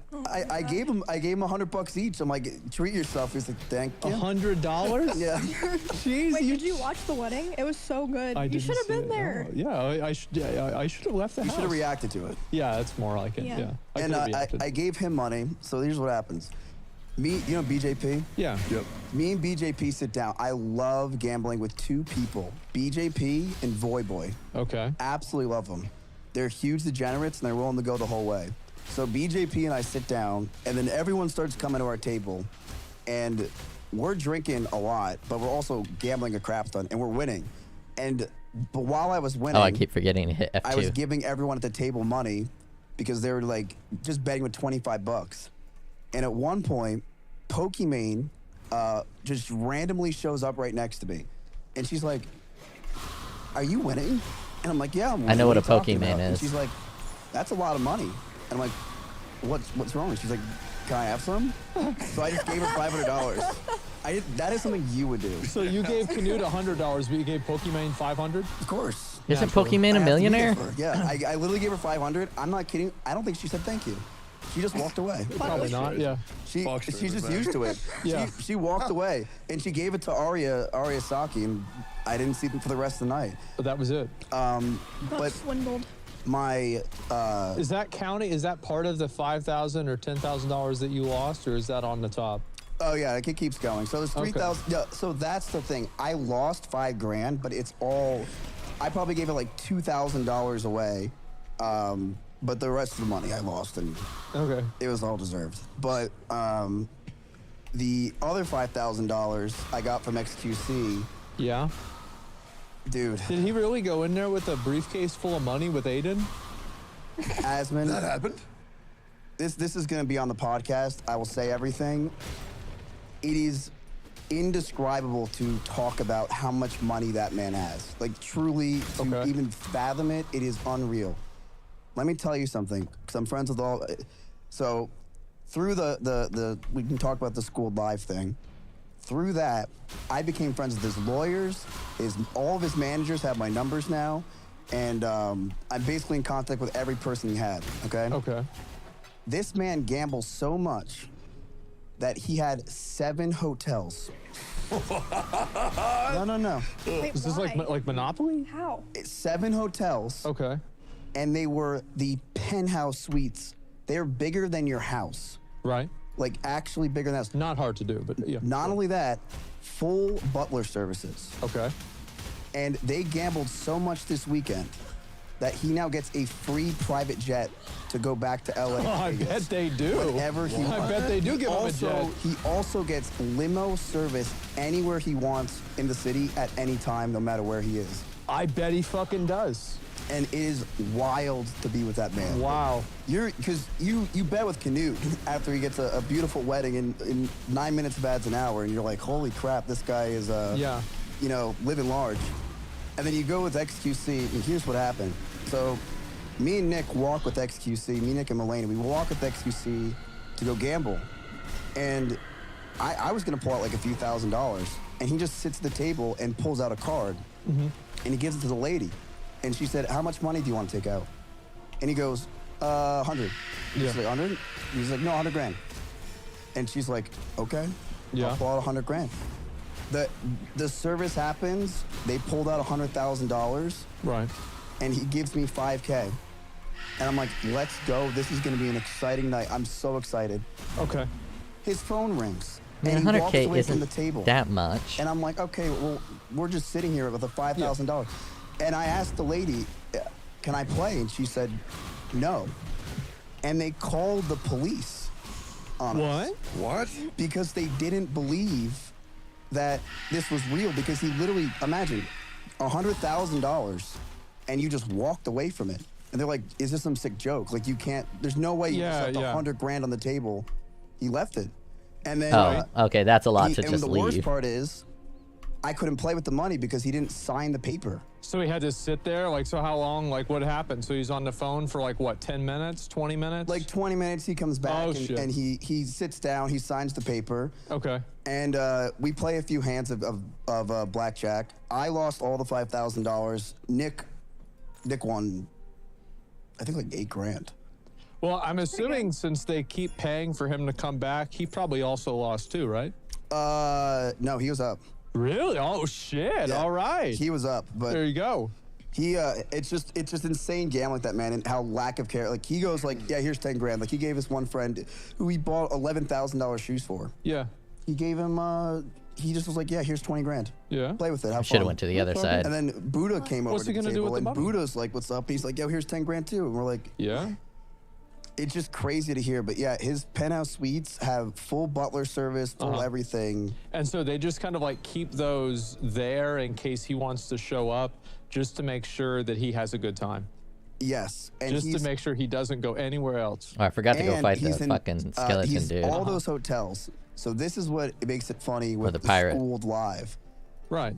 Did you hear about what happened? So that was great. Where you tweeted, pick up your fucking phone, where are you? And I was like, I checked the time. I'm like, wait, oh no, not again. Yeah, people were like, good one, dude. I'm like, this is not the good one. This is the worst Everybody laughs until he's actually not there. I kind of thought he wasn't going to show up, honestly. I wouldn't have been surprised if he didn't. It was good that he did.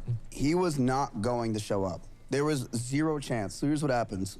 So the night before, I'm texting him, and I'm like, hey, man, can't wait to see you on the show. Which is just me baiting him to be like, yeah, I'm ready for it. Just a reminder. No answer. Yeah.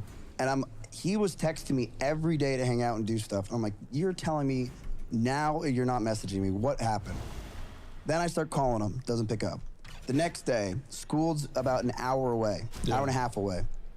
I call, he's not answering. I text, he's not answering. That's when I tweeted, I'm like, please, dude, you have to show up to my live event where thousands put on of your by fans, Twitch, yeah. thousands of your fans are gonna be there for you. Like, this is not your average, you know, I'm not going because Soda's not going. This is the huge, huge event. And I'm freaking out backstage. I felt really calm the entire time until he was just not answering. And I'm like, am I really gonna have to go on without him? Is the meme really real? Yeah, so the first person I called is not my therapist, it was Connor Eats Pants. Okay. Because Connor Eats Pants is like, yeah, of course I'll go on and replace him. I'll do anything for, and I'm like, thank you, Connor. For sure. I needed somebody to replace him, and I was freaking out, and I had to like kind of ask around, and the one person that was actually really nice to me was Jerma. Jerma immediately said, Miz, I'm tired, I gotta go home, but if you need me right now, I will go on your show for you last minute. I'm like, he's like, I'll wait an hour for you. And he waited. Yeah. He waited the whole time just for me. He's like, hey, What I'll a wait. G. Yeah, he's actually Wow. such a good dude. He's like, I'll wait. If you can't show up, I'm here for you. And I was like, I don't that know is who any actually of those so I people was are. ready to have Jerma on the show, which I was excited about. But I am this is too when it gets old crazy. for all of this shit. So I'm there hanging out. Austin gets off the stage, and Austin's like, you know what? That was a great show, Miz. How you feeling? I'm like, Austin, XQC is nowhere to be found. He's like, Miz, I'm gonna try to help you. His manager's right over there. So I go to his manager. His manager's like, didn't even know this was happening. So he's freaking out. He's calling every lawyer, attorney, everyone that XUC knows to try to find out where he is. And after like 30 minutes of figuring it out, they had 2 hotels out of the 7 or 8 he has. Right. That they had a good idea where he was. Okay. They didn't know. They just, apparently he was last seen there.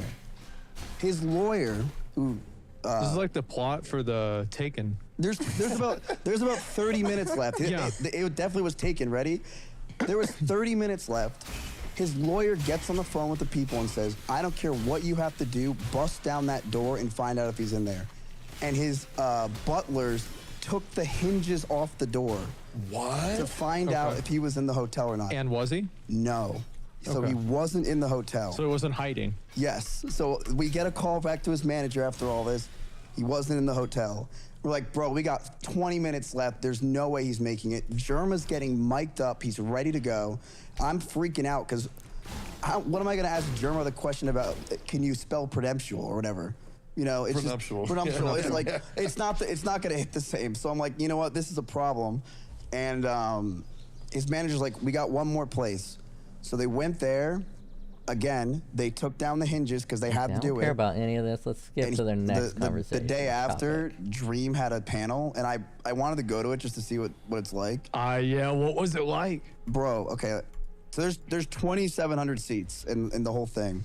And you would think Dream, like, how much do you think was filled with Dream, Sapnap, all of them? I would assume it would be filled, but I'm assuming I it's not. feel like it's there's either so out of These have to be 2,700, there's rare either 27,000 or 27. Blue. I think they have to be blue. If it was Minecraft Con, it'd be filled. Yeah, how many high schoolers can fly to Vegas to see Dream? So I got Exactly. I got there early, and I was just sitting there, no. and I see the stampede of like Dream stands all running at me. Right. And half of them ran away when they saw I was sitting there. Yeah. And I saw the Twitter thread. But they came, and when they were all sitting down, there was like 100, and I'm like, there's no way this is it. And I checked the line. There was maybe in total like 500 people there at the end. And I was just like, that is crazy, because I thought Dream would have like the whole entire con was basically going for him. But they weren't. They're actually there for you, and you didn't show up. You're welcome. Dude, the amount of people. Did you give him the thing? The art? I have it in my car. I have one in my bag. Wait, I could also need go to grab it as show well. Oh boy. Okay. The amount of people I baited with you was so funny. Because Really? they'd come up to me and they'd be like, "Oh, Techno, big fan of steak and eggs." Yeah. And I'm like, "Oh, really? Did you say hi to Asmund?" And he's like, "He's here," and I'm like, "Fuck no." Okay, so a steak and eggs viewer, there's 3 of these, Yeah. so there's one for you too. They did art of us on the side. Do I have cat ears on? Yep. Yep. Oh my fucking god. This is actually really good. Isn't that so cute? Yeah, wow, look at this. Oh my god. I love that. This is amazing. Yeah, it's actually really well put together. I have a sword, and they even put my shoes on there. That's impressive. Yeah, the guy was waiting in front of the partner badge pickup in hopes to find me to give me the artwork. Oh my for me god. and you. And That then is he couldn't find incredible. Emmy later, so he gave it to me as well, so I passed it on. Yep. The artwork was awesome. TwitchCon was so good. It was the Really? best con by far, because everybody knows at TwitchCon you don't do anything. So it was just, you go around, you fuck around, do your meet and greets, then Yeah, you go out yeah. to the strip. I lost $4,000 very quickly. I made you lose $500, I only spent $500 on gambling. and you lost it. Well, whenever you said And it was fantastic. so you spent $500, you lost how much money? $500. So okay, so you lost all of the money. Yeah, but all these streamers are such bitches. Like, yeah, dude, I had Quackity come up to me, and he's like, Miz, I lost Ooh, money. that's and I'm pretty like, hot to get early dude, on. 20K is not so bad. You'll be fine, right? Just say the word merch and you'll be okay. Yeah. It's like, Good Miz, I roll lost on the $600 tonight. energy shield. And I'm like, aren't you like the biggest like man in Babylon right now? Where you're caring about $600. But then you have people like Will Neff, who's pulling out $5,000 every 3 seconds, going to the table and betting it all, putting it all on black. I'm like, all right, degenerate. All right, we're gonna win this time for sure. No, that was good. Someone that's actually a massive degenerate to gamble with is Voy Boy. Why is that? He's just Now I like gotta get me positive some vibes, but fire even though like, we're rings. losing all of our money the whole time. Oh, you know, well, at least I had fun. And then one time, me and Emmy gambled with him one time, and Oh yeah, we met him. Well, I've known him for a while, but we met him in Vegas the first time for Mr. Beast's league event. Oh yeah. Yeah, and we gambled with him there. yeah, and he gambled with us, and by the end of the night, Emmy went to bed. Me and Voyboy, it's like 7 in the morning, and we lost all of our money, and we were actually fiending so hard that we were looking for coins under under seats. Jesus. And we were looking for coins under seats, and we were trying to see if we were putting our card angle wrong in. And we were like, oh, that's why it's getting declined, because we have to turn it this way first. Maybe you have to flatten it. And we actually got that degenerate. It was one of the best nights of my life. Jesus. God himself performed an intervention, and he made me lose my debit card the second night before the con was over. That's probably a good thing. I was there for that. I didn't see it either. It literally like vanished into thin air. Card just vanished. And you think divine intervention, But then I had to lower my pride, and I had to borrow money from Jimmy here. Ooh. Yep, I was begging for scraps. Damn. And then I was up $1,400, and then I lost it all in 5 minutes. Wow. It was awful. How'd you lose the money? It's in many ways. There was this one slot machine. Well, how many times did you fuck up in 5 minutes? A lot, because I got really angry because there was this Golden Pig slot machine. Oh, that was so good. It was so good. Fantastic. And the more you spend, the fatter it gets until it pops. Right, I thought you don't like These dudes gambling. got fucking issues. Yeah, so I put in $500, and in like 30 seconds, I win $900 immediately. Okay. And I'm like, okay, like big pigs start flying around, and I'm like, okay, so I put it on max bid, $8.80, and I just go like this, and before I even know it, it's gone. Well, I mean, if you just won, you got to go to another machine, man. You got to reset it. That's some like pseudo-science. No, it's not. No, but why would you have to move? you were doing that at the beginning of the night, and it was working, and then you stopped. Yep, vibes are the most important. So you got lazy. You got lazy. It's because you don't want to gamble. You have to change the way that you look at it. You want to go in and you want to invest. You want to try to make money. It's not about gambling, because you think about gambling. Oh, I lose money when I gamble. Yeah, that's you true. make money when you invest. It's the mindset. That's very true. Yeah. But it's because this one was the cutest. It had this really fat pig, and it was so. Well, I thought you got the $900. So wouldn't that mean that you popped the pig? I did pop the pig. Okay, well then just leave. How many pigs do you need? I wanted to repop the pig. There's no way. Dude, have you ever been slots? I've seen slot machines, sure. Okay, but in real life, have you done it? I haven't. Why would I do it? Oh my God. Asmongold is the only sane one here. And it's the funnest shit. Why would you do it? It's programmed for you to lose. And then I did blackjack for the first time too. I have no problem. Like, you know what? I'm sorry. You know why we like it? It's designed the same as Gacha. Like it's literally like the sound effects and shit. Oh god, It's I'm not exactly doing the this same. podcast talking about gacha. No, we're Can we talk about Honkai for like 50 minutes now? I Usually didn't say anything. No, please, for the love of God. I didn't say anything. Listen, let's talk about why you didn't show up to Canute's That guy wedding. agrees with me. Fucking talking about gacha games. What the hell? Why didn't you show up to Canute's wedding? Why didn't I? Yeah, where were you? Well, I was at my house. Oh, okay. Yeah, I was sitting at my house. Did you even watch live? What? Did you see Russell got a hate thread? No. Why did he get a hate? Why did he get? What did he? He Did he litter? objected. What? He objected.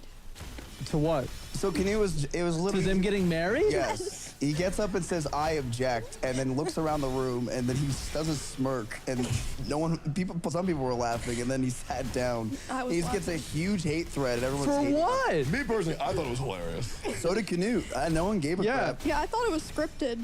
No, it wasn't scripted. I mean, Canute just wanted people don't understand. They were so serious about it. I'm like, dude, Canute just wanted. Yeah, it was just fun. It was just content and Yeah. entertainment. I mean, I was. This is gonna kill me again. The ring bearer. E-Rob was the flower girl. Naturally. And then S-Fan was the priest that he messed up. I made this too And hard. S-Fan had an amazing speech. Right. But then S-Fan, he was during his speech. Did he bring up the extension? He actually brought up multiple ads, which was great. But what he did wrong. But I do he like messed these up on, essences. He didn't ask for the rings. He didn't say, "Do you take her to be your wife?" I do. And he didn't do any of that. He skipped all of it and the ring part. He just said, "You may now kiss the bride. It's over." Yeah, to find some good weapons confused. or fire rings to use those Were you guys supposed to have essences speeches too? on. You and Melena, the best man and bridesmaid. Yeah, we were, but I was glad they skipped that part because Okay. S-Fan's speech was almost exactly what I was gonna say. It was like to a T. So I was actually gonna ask for his paper so I can have Just something read to the say. same thing. Yeah, because I really did. Fucking. I didn't have anything Oh, to it's say, likely but, it's not regeneration. Did you hang out with Canute at all? I don't have the speed to avoid it though. Times during the convention, but I skipped the wedding. He said it was okay with it. Dude, he's so fucking annoying to eat with. It's crazy. Because you'll be eating with him at like a restaurant, and it won't even be anywhere that has it. He'll be like, more rice, and all he wants to eat when he goes out is rice. And he'll eat. We all went to a restaurant, and he ate my rice, her rice, 2 other people's rices, and then ordered more rice. Yeah. All right. Rice is the shit. I don't know. Kudu is just a very fun person just watching. What I love about him is he does not care about anything as long as he has viewers. So like, That's so true. That's actually so funny. Like Wake was doing an impression of him at the same time Austin Show was doing an impression of him, and then he's just sitting there like looking at his stream and he's happy. It's like, okay, they're having fun. I'm having fun. I asked him, I said, what was your best time of the night? And it was when Milena had his backpack. He was sitting there eating chicken wings while he was clicking the ad button. Yeah, I bet. Yeah, I love him so much. You know he's moving here. So I guess I need a different podcast because this. Oh I thought they were my gonna talk about God. video games. What? Yeah, I'm building a gym with him. Is he gonna call Globo Gym? If they're not gonna talk about video games, what's a podcast that talks about video games?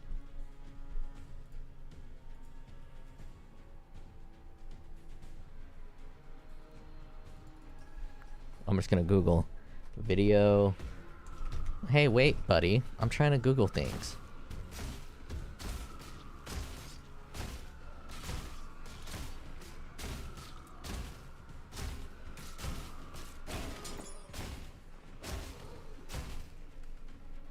Video game podcast.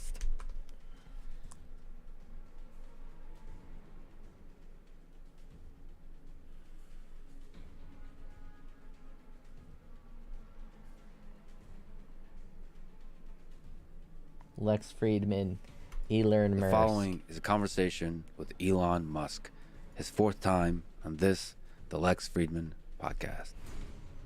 It's Lex Friedman, so I definitely got to put the playback speed up. Only 1.5 because these motherfuckers gonna talk so slow. I thought you were going to finish it. It's one of the greatest themes in all of film history. Yeah, that's great. So I was just thinking about the Roman Empire, as one does. There's that whole meme where old guys are thinking about the Roman Empire at least once a day. And half the population is confused whether it's true or not. But it's true. More seriously, thinking about the wars going on in the world today, and as you know, war and military conquest has been a big part of Roman society and culture, and I think it's been a big part of most empires and dynasties throughout human history. So Yeah, they usually came as a result of conquest. I mean, there's some like the Austro-Hungarian Empire where there was just a lot of sort of clever marriages. But fundamentally, there's an engine of conquest. Yeah, They celebrate almost always. excellence in warfare. Many of the leaders were excellent generals. Yeah. That kind of thing. So, big picture question. Grok approved. I asked this is a good question to ask. You tested Grok approved? At least on fun mode. To what degree do you think war is part of human nature versus a consequence of how human societies are structured? I ask this as you have somehow controversially been a proponent of peace. I'm generally a proponent of peace. I mean, ignorance War is is 100% a part of human nature. That's the real hard part. Not, because men go to war with each other to fuck women, and that will always exist. The jungle is like, you look at A good chunk of the wars throughout history are all actually over women. Quite funny when So as long as a man is willing to fight another man for a woman, just murder and death in every direction. war will always I mean, the exist. plants and animals in the jungle are constantly trying to kill each other, every single day, every minute. So it's not like we're unusual in that respect.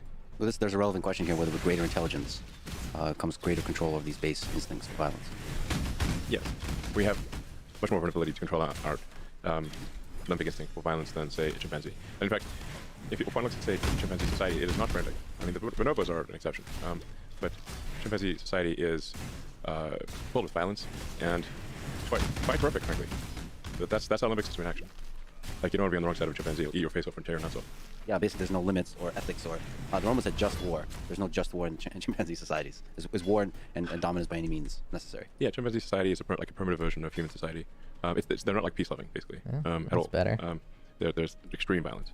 And then once in a while, somebody who's watching many Disney movies decides to raise a chimpanzee as a pet, and then that eats their face or rips their nuts off or chews their fingers off, that kind of thing. Yeah. It's happened several times. Ripping your nuts off is an interesting strategy for interaction. It's happened to people. It's unfortunate. Like that's, I guess, one way to show that the other chimp doesn't, contribute to the gene pool. Well, from a martial arts perspective, it's a fascinating strategy. the nut ripper. I wonder It probably wouldn't be that hard to rip someone's nuts off. They're barely connected. Your nuts in their heads. And as the option of ripping them off, you will be amenable to. Now I'm thinking about getting my nuts ripped off, and I don't feel so good on the inside. You've been a proponent of peace on Twitter, on X. Yeah. So let me ask you about the wars going on today, and to see what the path to peace could be. How do you hope the current war in Israel and Gaza comes to an end? What path do you see that can minimize human suffering in the long term in that part of the world? Well, I think that part of the world is definitely, like, if you look up there is no easy answer in the dictionary. It'll be that, like, a picture of the Middle East, in Israel especially. So there is no easy answer. This is strictly my opinion, is that the goal of Hamas was to provoke an overreaction from Israel. They obviously do not expect to, have a military victory, but they really wanted to commit the worst atrocities that they could in order to provoke the most aggressive response possible from Israel, and then leverage that aggressive response to rally Muslims worldwide for the cause of Gaza and Palestine, which they have succeeded in doing. So the counterintuitive thing here, I think that the thing that I think should be done, even though it's very difficult, is that I would recommend that Israel engage in the most conspicuous acts of kindness possible. Everything. That is the actual thing that would thwart the goal of Hamas. So in that some is sense, correct. The degree that makes sense in geopolitics, turn the other cheek, implemented. It's not exactly turn the other cheek, because I do think that there's, I think it is appropriate for Israel to find the Hamas members and, either kill them or incarcerate them. That's something has to be done, because they're just going to keep coming otherwise. But in addition to that, they need to do whatever they can. There's some talk of establishing, for example, a mobile hospital. I'd recommend doing that. Just making sure that there's food, water, medical necessities, and just be over the top about it and be very transparent, so that people can't claim it's a trick, like just put a webcam on the thing, all 24/7. Deploy acts of kindness. Yeah, conspicuous acts of kindness that are unequivocal, meaning they can't be somehow, because Hamas will then, their response will be, oh, it's a trick. Therefore, you have to counter how is it not a trick. This ultimately fights the broader force of hatred in the region. Yes. And I'm not sure who said it. It's an apocryphal saying, but an eye for an eye makes everyone blind. Now, that neck of the woods, they really believe in the whole eye for an eye thing. But, I mean, you really have, if you're not going to just outright commit genocide, like against an entire people, which obviously would not be acceptable to really shouldn't be acceptable to anyone, then you're going to leave basically a lot of people alive who subsequently, hate Israel. So really the question is, like, how, for every Hamas member that you kill, how many did you create? And if you create more than you killed, you've not succeeded. That's the real situation there. And it's safe to say that if you kill somebody's child in Gaza, you've made at least a few Hamas members who will die just to kill an Israeli. That's the situation. So, yeah. But I mean, this is one of the most contentious subjects one could possibly discuss. But I think if the goal ultimately is some sort of long-term peace, one has to look at this from the standpoint of, over time, are there more or fewer terrorists being created? Let me just linger on war. Yeah, war. It's safe to say wars existed and always will exist. Always will exist. Always has existed and always will exist. I hope not. You think it always will? There will always be war. It's a question of just how much war, and what does the sort of scope and scale of war. But to imagine that there would not be any war in the future, I think would be very unlikely outcome. Yeah, you talk about the culture series. There's war even there. Yeah, it's a giant war. The first book starts off with a gigantic galactic war where trillions die. Trillions. But it still nevertheless protects these pockets of flourishing. Somehow you can have galactic war and still have pockets of flourishing. Yeah, I mean, I guess if we are able to one day expand to, full the galaxy or whatever, there will be a galactic war at some point. The scale of war has been increasing. It's like a race between the scale of suffering and the scale of flourishing. Yeah. A lot of people seem to be using this tragedy to beat the drums of war and feed the military-industrial complex. Do you worry about this? The people who are rooting for escalation, and how can it be stopped? One of the things that does concern me is that there are very few people alive today who actually really understand the horrors of war. At least in the U.S. I mean, obviously there are people on the front lines. You're going to understand it when you can watch wars live streaming. But how many people in the West? We're going to be live streaming World War III. My grandfather was in World War II. He was severely traumatized. He was there for almost 6 years in East and North Africa and Italy.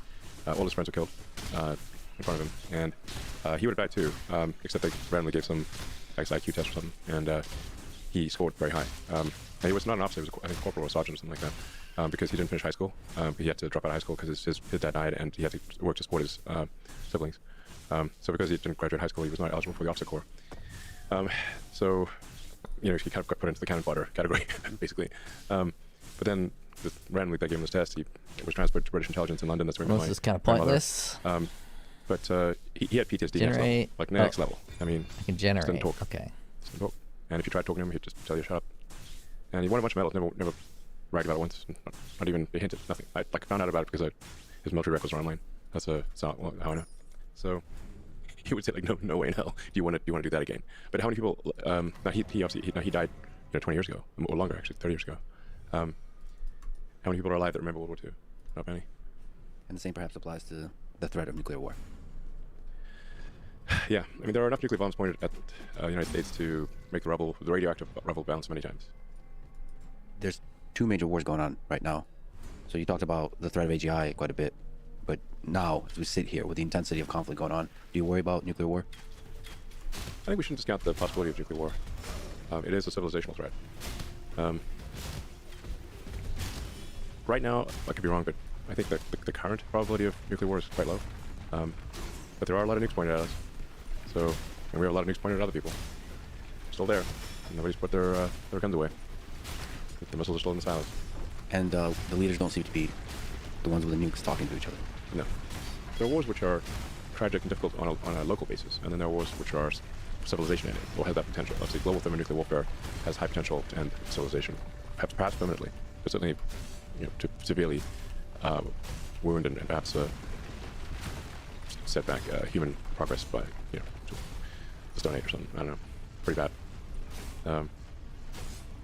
Probably scientists and engineers won't be super popular after that as well. They're like, you got us into this mess. So generally, I think we also want to prioritize civilizational risks over things that are painful and tragic on a local level, but not civilizational. How do you hope the war in Ukraine comes to an end? And what's the path, once again, to minimizing human suffering there? Well, I think that what is likely to happen, which is really pretty much the way it is that something very close to the current lines will be how a ceasefire or truce happens. But you just have a situation right now where whoever goes on the offensive will suffer casualties at several times the rate of whoever's on the defense. Because you've got defense in depth, you've got minefields, trenches, anti-tank defenses. Nobody has air superiority because the anti-aircraft missiles are really far better than the aircraft. Like, there are far more of them.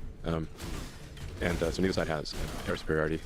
Tanks are basically death traps, just slow moving, and they're not immune to anti-tank weapons. So you really just have long-range artillery and infantry. Trenches. It's World War I all over again. With drones, throwing little drones, some drones there. Which makes the long-range artillery just that much more accurate and better, and so more efficient at murdering people on both sides. Yeah. So it's whoever is you don't want to be trying to advance from either side because the probability of dying is incredibly high. So in order to overcome defense in depth trenches and minefields, you really need significant local superiority in numbers. Ideally, combined arms, where you do a fast attack with aircraft, a concentrated number of tanks, and a lot of people. That's the only way you're going to punch through a line. And then As Elon Musk talks about war strategy. Have reinforcements just kick you right out again. He's a Steve Jobs-esque CEO. World War I warfare in detail. It's rough. The sheer number of people that died there was mind-boggling. And it's almost impossible to imagine the end of it that doesn't look like almost exactly like the beginning in terms of what land belongs to who and so on. But on the other side of a lot of human suffering. Oh, movement speed boost. And destruction of infrastructure. Yes, I mean, the reason I proposed some sort of truce or peace a year ago was because I predicted pretty much exactly what would happen, which is a lot of people dying for basically almost no changes in land. And the loss of the flower of Ukrainian and Russian youth, and we should have some sympathy for the Russian boys as well as the Ukrainian boys, because the Russian boys didn't ask to be on the front line; they have to be.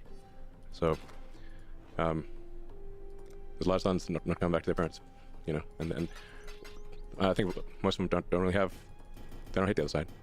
It's sort of like, there's this saying about, like this saying comes from World War I. It's like young boys who don't know each other, killing each other on behalf of old men that do know each other. The hell's the point of that? So Volodymyr Zelensky said that he's not, or has said in the past, he's not interested in talking to Putin directly. Do you think he should sit down, man to man, leader to leader, and negotiate peace? Look, I think I would just recommend do not send the flower of Ukrainian youth to die in trenches. Whether he talks to Putin or not, just don't do that. Whoever goes on the offensive will lose massive numbers of people. And history will not look kindly upon them. You've spoken honestly about the possibility of war between U.S. and China in the long term, if no diplomatic solution is found. For example, on the question of Taiwan and one China policy. Right. How do we avoid the trajectory where these two superpowers clash? Well, it's worth reading that book on the difficult to pronounce Thucydides Trap, I believe it's called. I love war history. I like inside out and backwards. There's hardly a battle I haven't read about. And trying to figure out like what really was the cause of victory in any particular case, as opposed to what one side or another claims was the reason. Both the victory and what sparked the war. Yeah. The whole thing. Yeah. So Athens and Sparta is a classic case. The thing about the Greeks, they really wrote down a lot of stuff. They loved writing. There are lots of interesting things that happened in many parts of the world, but people just didn't write down. So we don't know what happened, or they didn't really write in detail. They just would say like, we had a battle and we won. And, like, well, yeah, needed a green support. The Greeks, they really wrote a lot. They're very articulate on it. They just love writing. So, and we have a bunch of that writing that's preserved. So we know what led up to the Peloponnesian War between faster the Spartan and Athenian alliance. Only one I can get. We know that they saw it coming. I mean, the Spartans didn't write. They also weren't very verbose by their nature. But they did write, but they weren't very verbose. They were terse. But the Athenians and the other Greeks wrote a line, and they were like, and Sparta was really kind of like the leader of Greece. But Athens grew stronger and stronger with each passing year, and everyone's like, well, it's inevitable that there's going to be a clash between Athens and Sparta. Well, how do we avoid that? And they saw it coming, and they still could not avoid it. So, at some point, if one group, one civilization or country or whatever exceeds another, sort of like the United States has been the biggest kid on the block since I think around 1890 from an economic standpoint. So the United States has been the most powerful economic engine in the world longer than anyone's been alive. I forgot to buy a movement skill. So now we have a situation in the case of China where the economy is likely to be 2, perhaps 3 times larger than that of the U.S. So imagine you're the biggest kid on the block for as long as anyone can remember, and suddenly a kid comes along who's twice your size. So we see it coming. Yeah. How is it possible to stop? Is there some, let me throw something out there, just intermixing of cultures, understanding. There does seem to be a giant cultural gap in understanding of each other. And you're an interesting case study because you are an American, obviously. You've done a lot of incredible manufacture here in the United States, but you also work with China. I've spent a lot of time in China and met with the leadership many times. Maybe a good question to ask is, what are some things about China that people don't understand, positive, just in the culture? What's some interesting things that you've learned about the Chinese? Well, the sheer number of really smart, hardworking people in China is incredible. There are, really, say like how many smart, hardworking people are there in China? There's far more than there are here, I think, in my opinion. And they've got a lot of energy. So, I mean, the architecture. That is a way to say there's a lot of really inexpensive labor who will work 24 hours a day for $1. Really far more impressive than what we have in the U.S. I mean, I recommend somebody just go to Shanghai and Beijing, look at the buildings, and go to take the train from Beijing to Xi'an, where you have the terracotta warriors. China's got an incredible history, very long history, and I think arguably in terms of the use of language from a written standpoint, sort of one of the oldest, perhaps the oldest written language, and in China people did write things down. So China historically has always been, with rare exception, been internally focused. They've not been acquisitive. They've fought each other. There have been many civil wars. In the Three Kingdoms War, I believe they lost about 70% of their population. So they've had brutal internal wars, like civil wars that make the U.S. Civil War look small by comparison. I think it's important to appreciate that China is not monolithic. We still think of like China as a sort of one entity, one mind, and this is definitely not the case. From what I've seen, and I think most people who understand China would agree, that people in China think about China 10 times more than they think about anything outside of China. So it's like 90% of their consideration is internal. Well, isn't that a really positive thing when you're talking about the collaboration and a future peace between superpowers? When you're inward facing, which is like focusing on improving yourself versus focusing on, quote unquote, improving others through military might. The good news, the history of China suggests that China is not acquisitive, meaning they're not going to go out and invade a whole bunch of countries. They do feel very strongly, so that's good. I mean, because a lot of very powerful countries have been acquisitive. The U.S. is also one of the rare cases that has not been acquisitive. Like, after World War II, the U.S. could have basically taken over the world and any country. Like, we got nukes, nobody else got nukes. We don't even have to lose soldiers. Which country do you want? And the United States could have taken over everything. Oh wait, at will, and it didn't. And the United States actually helped rebuild countries. It helped rebuild Europe. It helped rebuild Japan. This is very unusual behavior, almost unprecedented. The U.S. did conspicuous acts of kindness, like the Berlin airlift. And I think, it's always like, well, America's done bad things. Well, of course America's done bad things, but one needs to look at the whole track record. And just generally, one sort of test would be, how do you treat your prisoners of war? Or let's say, no offense to the Russians, but let's say you're in Germany, it's 1945. You got the Russian army coming on one side, you got the French, British, and American armies coming on the other side. Who would you like to be just surrendered to? Like, no country is like morally perfect, but I recommend being a POW with the Americans. That would be my choice, very strong. In the full menu of POW. Very much so. And in fact, Von Braun took, smart guy, was like, we've got to be captured by the Americans. Yep. And in fact, the SS was under orders to execute Von Braun and all of the German rocket engineers. And they narrowly escaped their SS. They said they were going out for a walk in the woods. They left in the middle of winter with no coats. And they ran like, no food, no coats, no water. And just ran like hell and ran west. And by sheer luck, I think his brother found a bicycle or something, and then just cycled west as fast as he could and found a U.S. patrol. So anyway, that's one way you can tell morality is where do you want to be a POW? It's not fun anywhere, but some places are much worse than others. So anyway, so like America has been, while far from perfect, generally a benevolent force, and we should always be self-critical and we try to be better. But anyone with half a brain knows that. So I think there are, in this way, China and the United States are similar. Neither country has been acquisitive in a significant way. So that's like a shared principle, I guess. Now China does feel very strongly about Taiwan. They've been very clear about that for a long time.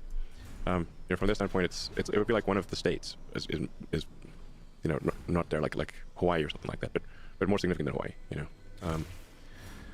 And Hawaii is pretty significant for us. So they view it as really that there's a fundamental part of China, island of Formosa, now Taiwan, that is not part of China but should be. And the only reason it hasn't been is because of the U.S. Pacific Fleet. And is there economic power growth? Is there military power growth? The thing that they are clearly saying is their interest will clearly be materialized. Yeah. China's been very clear that they will incorporate Taiwan peacefully or militarily, but that they will incorporate it from their standpoint is 100% likely. Something you said about conspicuous acts of kindness. As a geopolitical policy, it almost seems naive, but I'd venture to say that this is probably the path forward, how you will avoid most wars. Just as you say it, it sounds naive, but it's kind of brilliant. If you believe in the goodness of underlying most of human nature. It just seems like conspicuous acts of kindness can reverberate through the populace of the countries involved. Yeah, well, and de-escalate. Absolutely. So, after World War I, they made a big mistake. They basically tried to lump all the blame on Germany, and saddle Germany with impossible reparations. And really there was quite a bit of blame to go around for World War I, but they tried to put it all on Germany, and that laid the seeds for World War II. So it's a lot of people, well, not just Hitler, a lot of people felt wronged, and they wanted vengeance, and they got it. People don't forget. Yeah, you kill somebody's father, mother, son, daughter, they're not going to forget it. They'll want vengeance. So after World War II, they're like, well, the Treaty of Versailles was a huge mistake for World War I. And so this time, instead of crushing the losers, we're actually going to help them. The Marshall Plan, and we're going to help rebuild Germany. We're going to help rebuild Austria and the other, Italy and whatnot. So that was the right move. It does feel like there's a profound truth to conspicuous acts of kindness being an antidote to this. Something must stop the cycle of reciprocal violence. Something must stop it, or it will, it'll never stop. Just eye for an eye, tooth for a tooth, limb for a limb, life for a life, forever and ever. To escape briefly the darkness with some incredible engineering work. XAI just released Grok AI assistant that I've gotten a chance to play with. It's amazing on many levels. First of all, it's amazing that a relatively small team in a relatively short amount of time was able to develop this close to state-of-the-art system. Another incredible thing is there's a regular mode and there's a fun mode. Yeah, I guess I have to play for that one. First of all, I wish everything in life had a fun mode. Yeah. There's something compelling beyond just fun about the fun mode, interacting with a large language model. I'm not sure exactly what it is because I've only had a little bit of time to play with it, but it just makes it more interesting, more vibrant to interact with the system. Yeah, absolutely. Our AI Grok is modeled after the Hitchhiker's Guide to the Galaxy, which is one of my favorite books. It's a book on philosophy disguised as a book on humor. I would say that forms the basis of my philosophy, which is that we don't know the meaning of life, but the more we can expand the scope and scale of consciousness, digital and biological, the more we're able to understand what questions to ask about the answer that is the universe. So I have a philosophy of curiosity. There's generally a feeling like this AI system has an outward looking, like the way you are, like sitting with a good friend, looking up at the stars, like asking Podhead like questions about the universe, wondering what it's all about, the curiosity you talk about. There's a sense, no matter how mundane the question I ask it, there's a sense of cosmic grandeur to the whole thing. Well, we are actually working hard to have engineering, math, and physics answers that you can count on. So for the other sort of AIs out there, these so-called large language models, I've not found the engineering to be reliable. And the hallucination, it unfortunately hallucinates most when you least want it to hallucinate. Yeah. So when you ask important, difficult questions, that's when it tends to be confidently wrong. So we're really trying hard to say, okay, how do we be as grounded as possible so you can count on the results? Trace things back to physics first principles, mathematical logic. So underlying the humor is an aspiration to adhere to the truth of the universe as closely as possible. That's really tricky. It is tricky. So that's why, there's always going to be some amount of error, but we want to aspire to be as truthful as possible about the answers with acknowledged error. So that you don't want to be confidently wrong. So you're not going to be right every time, but you want to minimize how often you're confidently wrong. And then, like I said, once you can count on the logic as being not violating physics, then you can start to build on that to create inventions, like invent new technologies.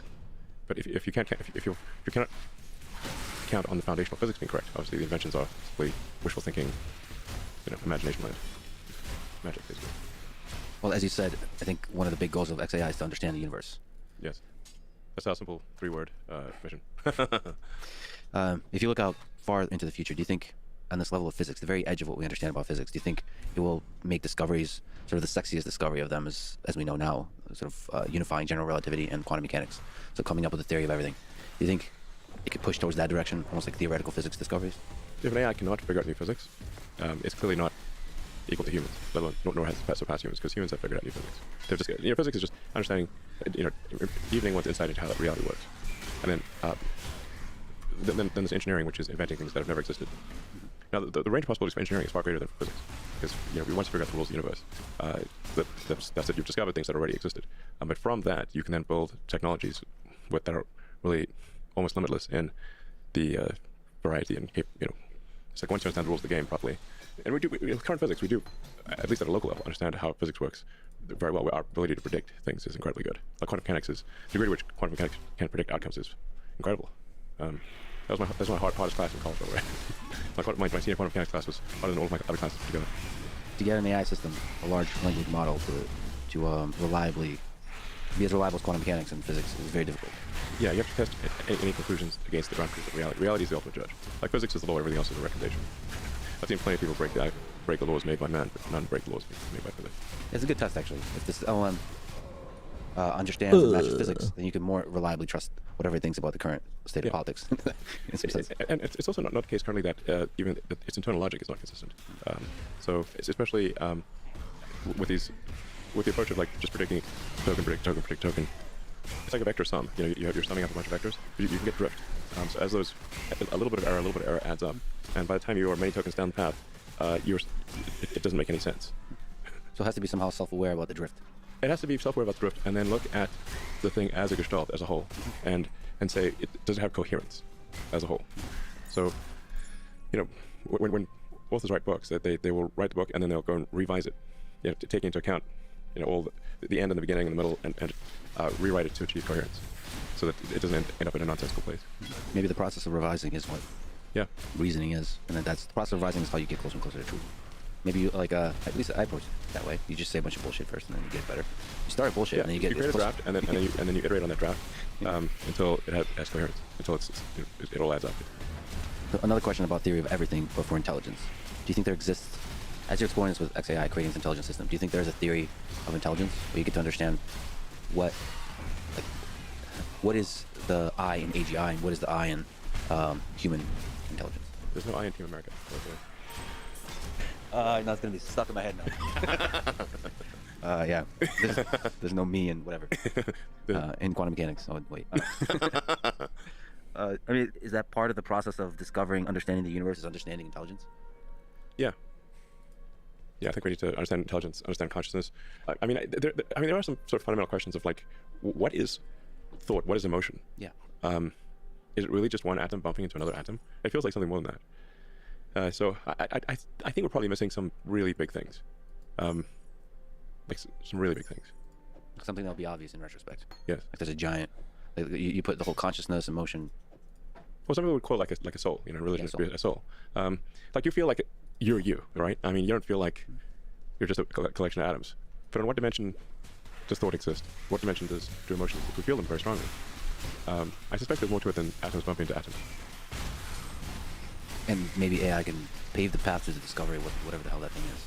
Yeah. What is consciousness? Like, when you put the atoms in a particular shape, why are they able to form thoughts and take action and feelings? And even if it is an illusion, why is this illusion so compelling? Yeah.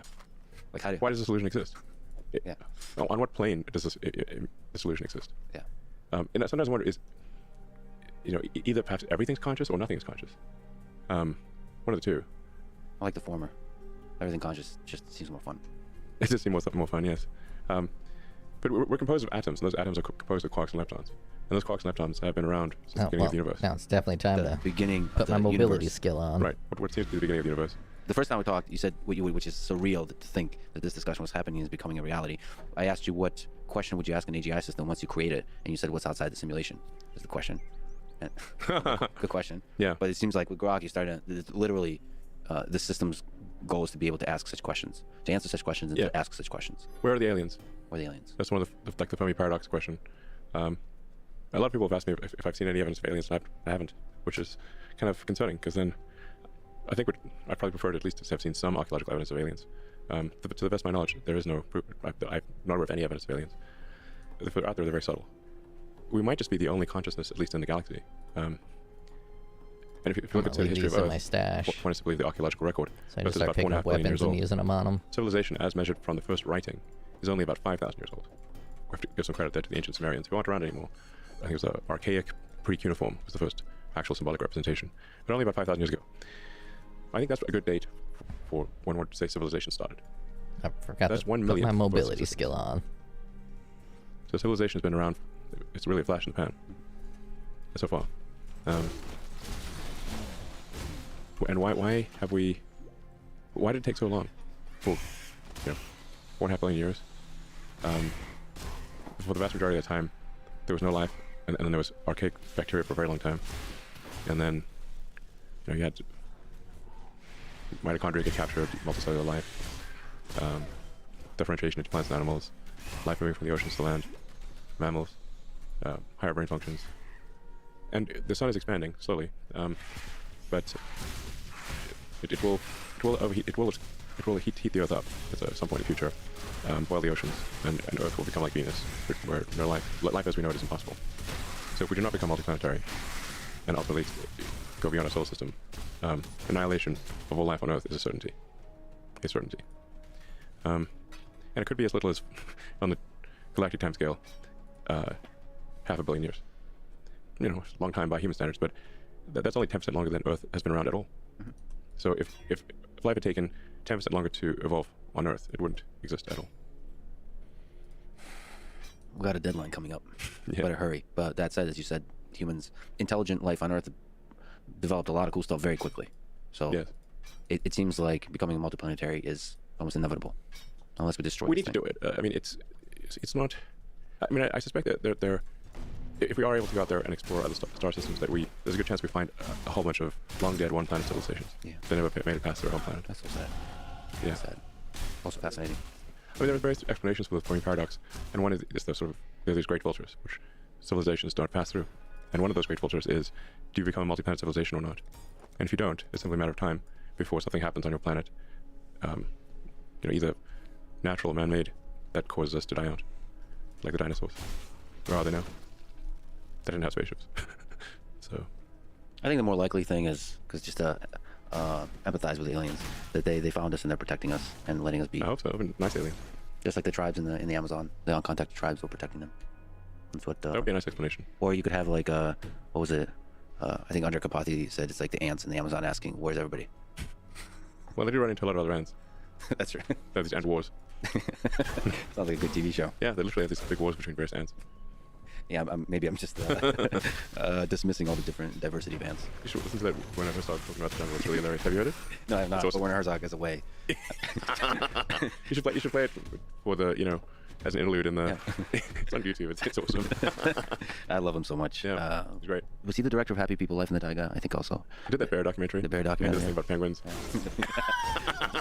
the analysis, the psychoanalysis of penguins. Yeah, the penguin's like headed for like mountains that are like 70 miles away. Yeah. The penguin is just headed for doom, basically. Well, he had a cynical take. He could be just a brave explorer. There would be great stories told about him amongst the penguin population for many centuries to come. What were we talking about? Okay. Yes, aliens. I mean, I